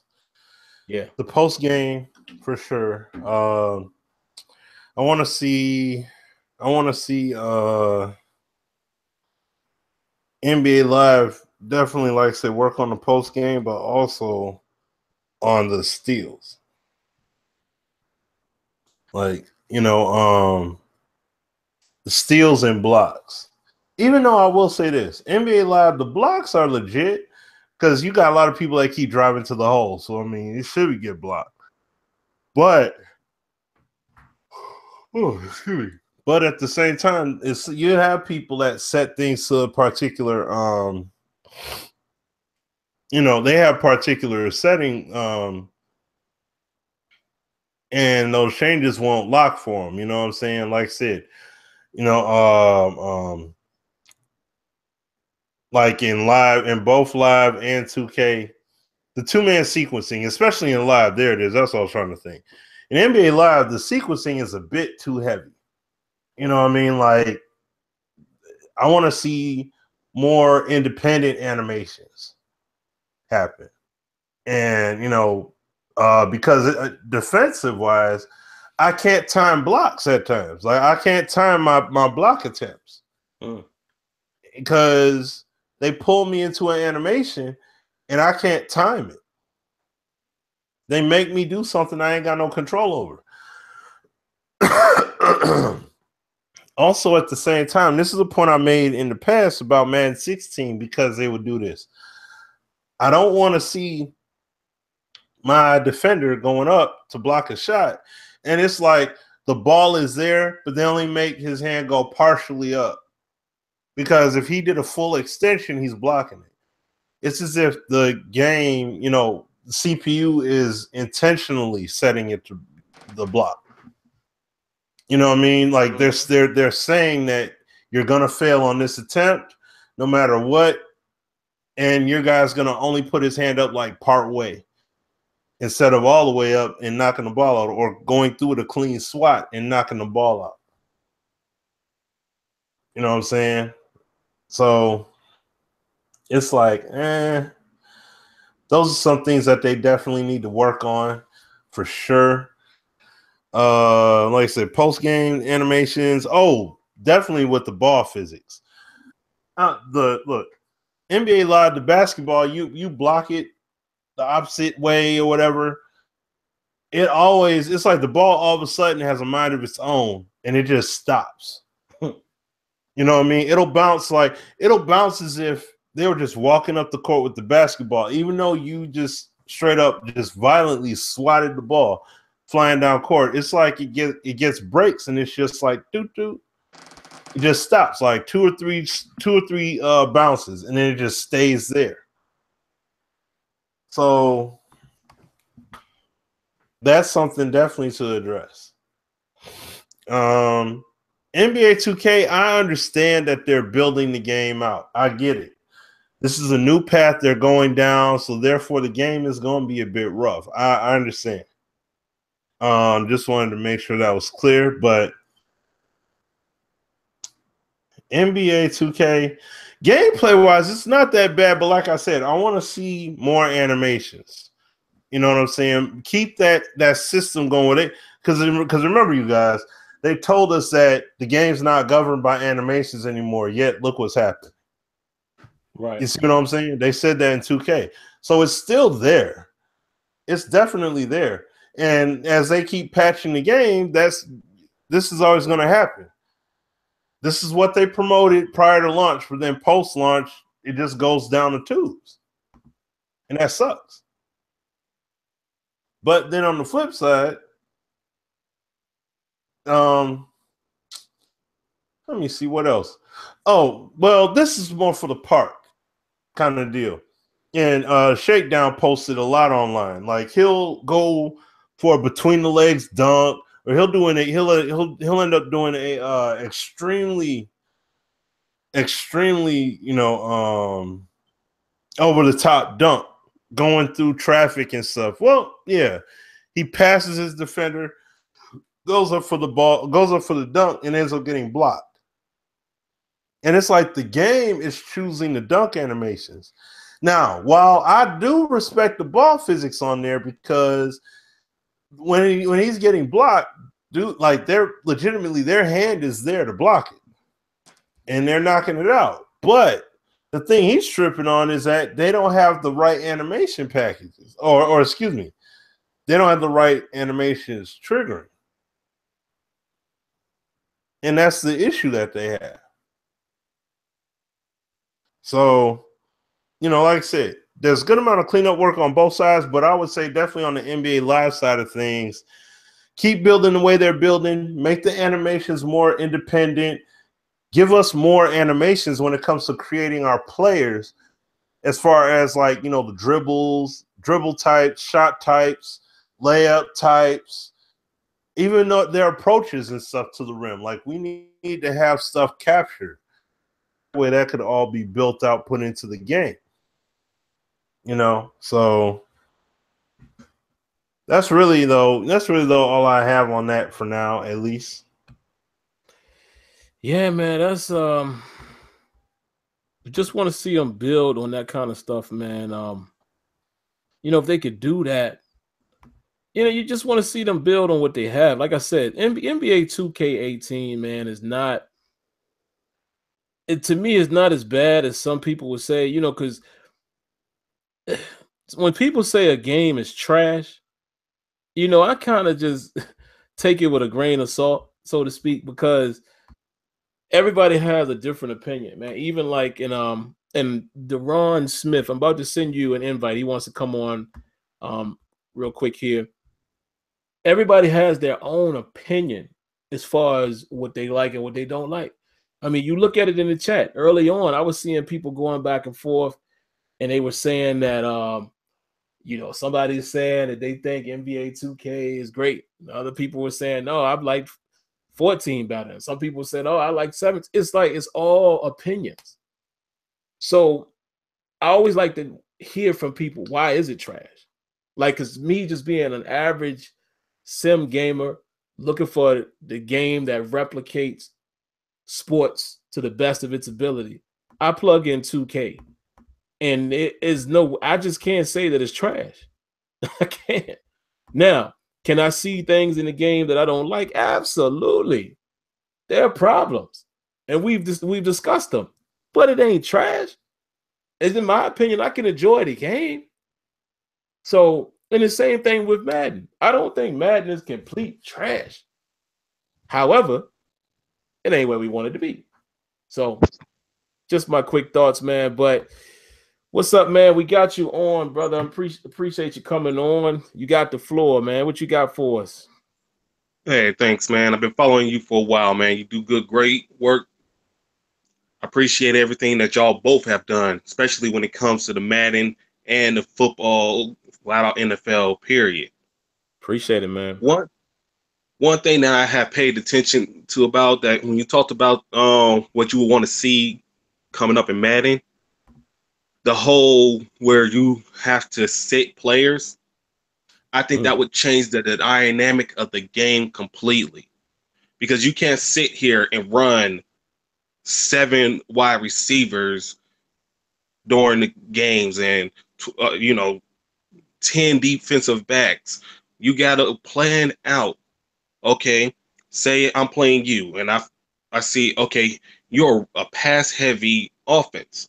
Well, okay, I'm gonna sit some of my defensive linemen down this week, add more linebackers and defensive backs to complement that. I know you're a pass heavy team. Exactly. And when it comes to something I would love to come back is the superstar mode and do it like how 2K got it, but with a twist. I would love how they got the online franchise, online superstar. So when you have a team, if they only want to do it to where it's 32 players in it, cool. But all of y'all are superstars trying to get to that MVP status. Instead of just having the connected franchise, which don't get me wrong, I like it, but I still to this day go back and play Madden Madden 10, Madden 9, Madden 11, just because of the modes that's in there. I actually work at GameStop, and I had to defend Madden a lot to people when they talk about the long shot. I'm like, first off, y'all got to understand. I was like, and this got brought to my attention, and I had to give you a shout out about it. Had to go and show them your YouTube page and show them what you was all about. Appreciate it. Oh, man. But when it comes to it, this is a whole new engine. And long shot, if you would just sit there and look at it, it was like, oh, it was more of a movie. I said, forget the movie aspect of it. Look at what you was able to do in there. Cut out all the movie and look at the gameplay. If you play long shot before you play Madden, my goodness, that whole targeting system is legit. Now, I understand, long shot was the huge promotion for them, but I truly believe they should have had released a small demo of long shot to get people aware of the new controls, because once you release the whole game, ain't nobody really gonna look at long shot. But if you play long shot, you get to understand, oh, this is what it do, and this is what you can do. And another thing that a lot of people don't understand about it is they think, okay, well, once long shot is done, you're done. No. If you actually go to the connected franchise mode, go to 6th round or undrafted and choose wide receiver or quarterback, you would get both of them. The first player that they show you will be them. So you will be able to continue it. And like I said, when NBA Live came out, it blew my mind. My little sister is a huge basketball fan, and she was the biggest 2K. She didn't forget all other basketball games. I downloaded EA Access thanks to you. Great investment. I love it. But I downloaded that, and I said, hey, boo, come here. And she's like, what? And I showed her, and she watches the WNBA. You want to talk about somebody excited? My little 10-hour free trial, we used up the whole 10 hours in 2 days just playing the females basketball little thing. And if they can make that into a actual franchise mode on there, or wait a minute around, they actually make it into that, you understand now you're grabbing not only the men who love to play basketball, but you're grabbing the females. And the crazy thing about it is, me myself, I'm a subpar. I haven't done that much of it, but I'm creating games of my own. And what was so crazy about it is the exact same thing that I'm talking to you about that EA did. I actually have been in. I did the story play and everything else for it, for a game that you can play both as a male and a female. Because I know so many of these girls who try in 2K with that whole face recognition to make their character look more like a female. So if you got it where you can play as a male or a female in the games, the sky's the limit. Yeah, I think that was a great move, man. It's crazy because when Smitty and I went down there, like, let me see, it was September, October of last year, like way before it came out. And we said, look, man, if y'all got WNBA, that, and I think even Azure was saying that whoever makes that move is going to be big. And come to find out, they did it. So I think they're on to something there. Like you said, I know it was the first year of them getting back, but I think, man, if they could build that out, build franchise for that, career mode for that, like, you know, what you got to do is attack audiences where you can gain more people, you know, because they're competing with 2K. That's the difference. Madden ain't doing that, but Live does have another product out there, so you got to kind of find the little things that maybe their game is not doing and where you could maybe excel. And see, and that's the thing about it is, you have YouTubers and regular people come in and they ask me, what is better? And I explained to them, I was like, look, because they talk about how Live 15 and Live 16 was. I said, no, try it out. Okay, don't take my word for it. Try the game out. I said, yes. Is there still some stuff that needs to be worked on? Do the characters look exactly like their human counterparts? No. But if you look from 16, play 16, and then play 18, you might think that they took 3 years off because it just the gameplay of it. My little sister, I bought her 2K18 for Christmas. I played it off and I was playing it, and she was playing it. She was like, bro, I don't even want this. She was like, I want NBA Live. She's like, it's a lot better than this. But somebody who's a diehard, who's been playing 2K since she was, I think it was, I want to say 2K10. For her to say the shooting in 2K is off, the layups is off. How can you, like, their free throws? And she was flipping about this. I had a cat who had a 51% chance hitting the free throw. He made both of them. She had a cat who was at a 79, break both of them. That whole dynamic, I'm like, that's stupid. And that it goes with even with Madden. I feel like this. I was just playing. Antonio Brown got one.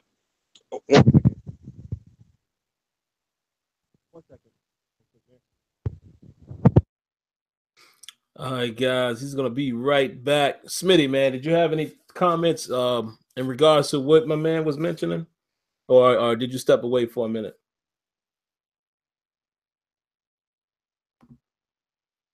Thanks, Smitty stepped away as well. Well, guys, man, let me go ahead and give you some last thoughts here, and I want to, appreciate my man for coming on the show. If you can still hear us, we're getting ready to wrap up. It's about 3 minutes left, so you're welcome to come back on. at a later date. And let me just say this real quick. He'll see we got another donation. Shout outs to my man Philly Chew. Appreciate that, brother. Thanks for the support, man. We love that. And without you guys, hey, you know what I mean? We wouldn't even do this, man. So anytime that you guys are satisfied, you appreciate what we do, believe me, the appreciation goes both ways. Let me give some comments real quick on what he said real quick and we'll wrap up. I agree, with the long shot thing. Listen, it won't for everybody, but remember I kept saying, look, it ain't gonna cost you nothing to just look at it. There's a lot of elements in long shot that I could clearly see in CFM. And I've already been planting those seeds. And let me tell you something. A lot of the seeds that I've been planting, Rex is on board. We'll just have to see what happens. There's a lot of stuff. Just think, if you play long shot, just watch it. Don't cost you nothing. There's a lot of elements that clearly could be major in CFM. All right. Number 2, everyone is going to have a preference. That's why I stay away from saying a game is trash and the game is this and game is that. Some people love NBA 2K. Some people love NBA Live. But what we got to stop doing too is I see this a lot, and I actually saw it in Rex's stream where people, trying to argue with him. Like, you can't be mad at somebody else because they like something. I see that happen too much in this community. Like, one person likes something and you find it in yourself to be pissed off. Like, what are you mad for? If a guy tells me, man, I love Madden. Okay, that's your opinion. Why am I upset about it? I never understood that.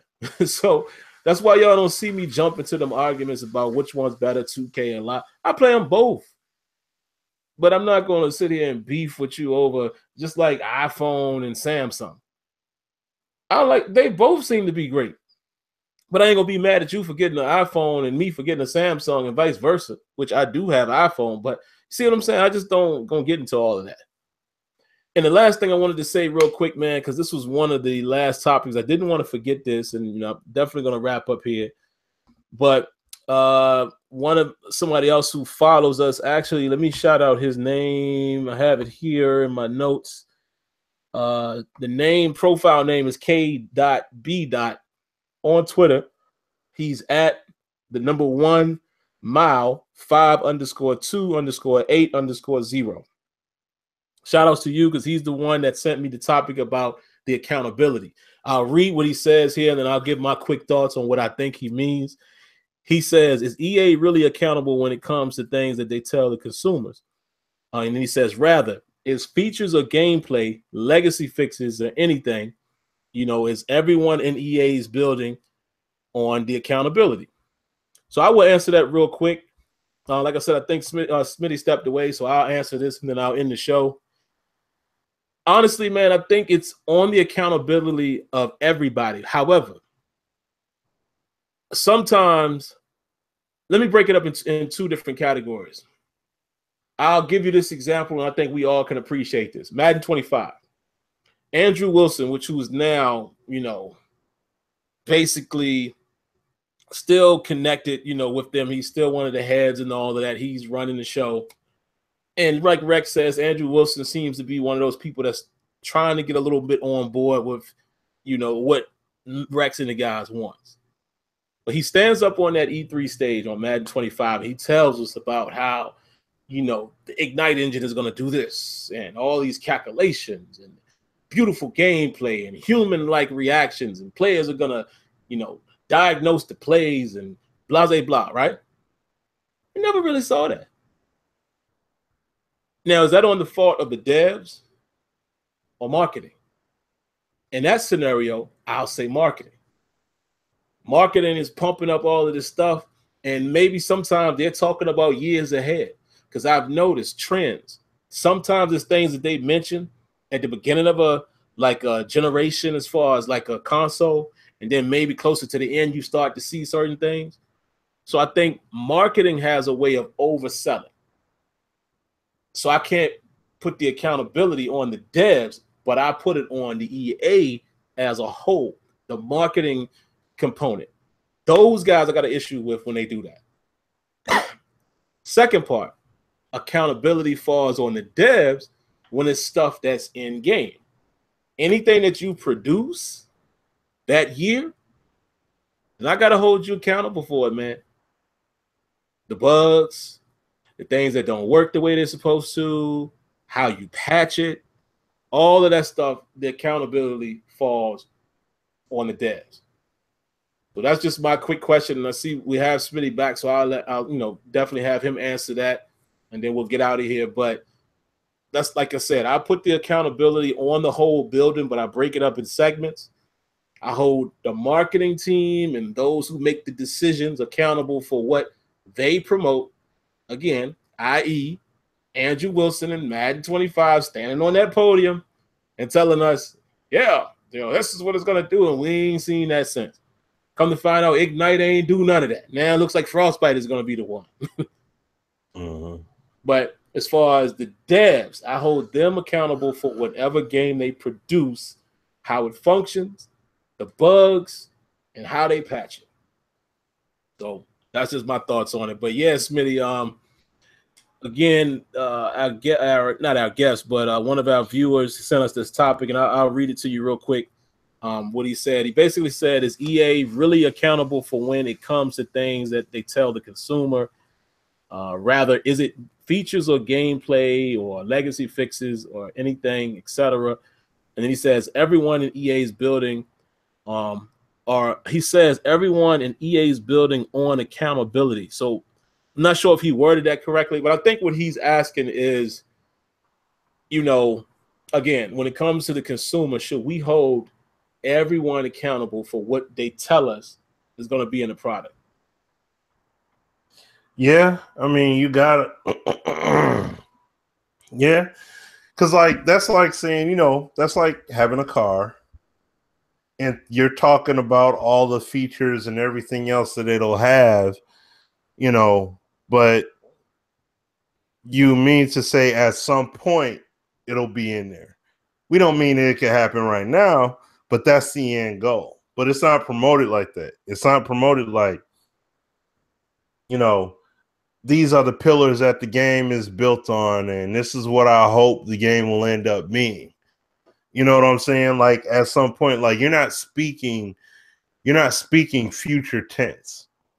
You're not speaking that, this is going to be progressive. You're basically telling us that, hey, this is what's going to happen now. This year we got this, that year we got that. And see, the thing is, if you're going to do that, then of course, like you said, Sam, the accountability goes through the roof. So it's like, yeah, these guys do have to be accountable. The accountability goes across the board, and that goes back once again to like what Rex was saying in the stream about the tournament play. It's gonna make us look bad, and then we're gonna have to, basically we're gonna have to take the L. We're gonna have to take that heat and stand behind that. You know what I'm saying? So when it comes to these gameplay things and modes and things like that, the more keeping it up front in terms of, in the forefront of what's going on, the more you can do that, the better. Honestly, I feel that, well, hopefully, we'll see what happens. Hopefully what happens with what happened with Star Wars Battlefront, that's going to help with turning over that leaf in terms of these guys being up front and letting people, like being more forthcoming, because, establishing that trust is going to be huge. And you definitely, with some games, that needs to be reestablished. So basically letting the devs, and that once again goes back to the game, letting the devs do what they need to do in the studio. Letting the devs speak on it and expand and elaborate on what it is that's actually being done, instead of there being essentially, a gimmick or a theme that is saying, yes, this is what's going to happen, but that's not necessarily true. It may be something that could happen in the future, but but it's not true to form. You know what I'm saying? So, but that's pretty much my feeling on that. Yeah, man. Absolutely, man. I think that's a good place to end, guys. Like I said, I want to always try to end close to 10 o'clock as I can. But that's going to do it, man. this was a great show. We want to thank everyone who came on to be a part of the show. I'm glad we were able to incorporate some of you guys' topics. We always look forward to that. Let me just double check something real quick, Smitty, man. I believe we'll be okay for next week, but let me just make sure. Looking at this, yeah, it's the 28th. So yeah, we'll be back on next week, guys. Good thing is the holiday didn't prevent us from doing. I found a number of matches for the Lord, what is that talking about? That's my Siri going off. Yeah. So we didn't have any conflicts with holidays. So we were happy to do a show for you guys tonight. We'll be back next week. Again, we appreciate everybody's participation. Hope you guys are thinking about more topics to give us, so we can make this a more community-oriented show. And you're always welcome to come on, like the guys came on tonight, or be a panelist. If you want to do that, you got to let us know early so we can, kind of talk, kind of discuss what we're going to talk about, and we'll bring you on. But outside of that, man, Smitty, you got any last words before we sign out? No, that's it. Everybody enjoyed their holiday. Absolutely. You know what I mean? Enjoy your family, enjoy your time with them and everything else. And everybody just be safe. Take care, and we will see y'all on next week's show. So which probably be the last show before the new year. So yeah, at least I think, yeah, it will. Yep, it sure will. So that's it, that'll man. Be fun. Like Smitty said, everybody be safe. Have a happy holiday, Merry Christmas, Happy Kwanzaa, whatever it is you're celebrating. But just be safe, man, and enjoy your family first and foremost. Enjoy the time you have with your family. Don't worry about these games so much, man. Unless, you're getting some games for Christmas. I don't know.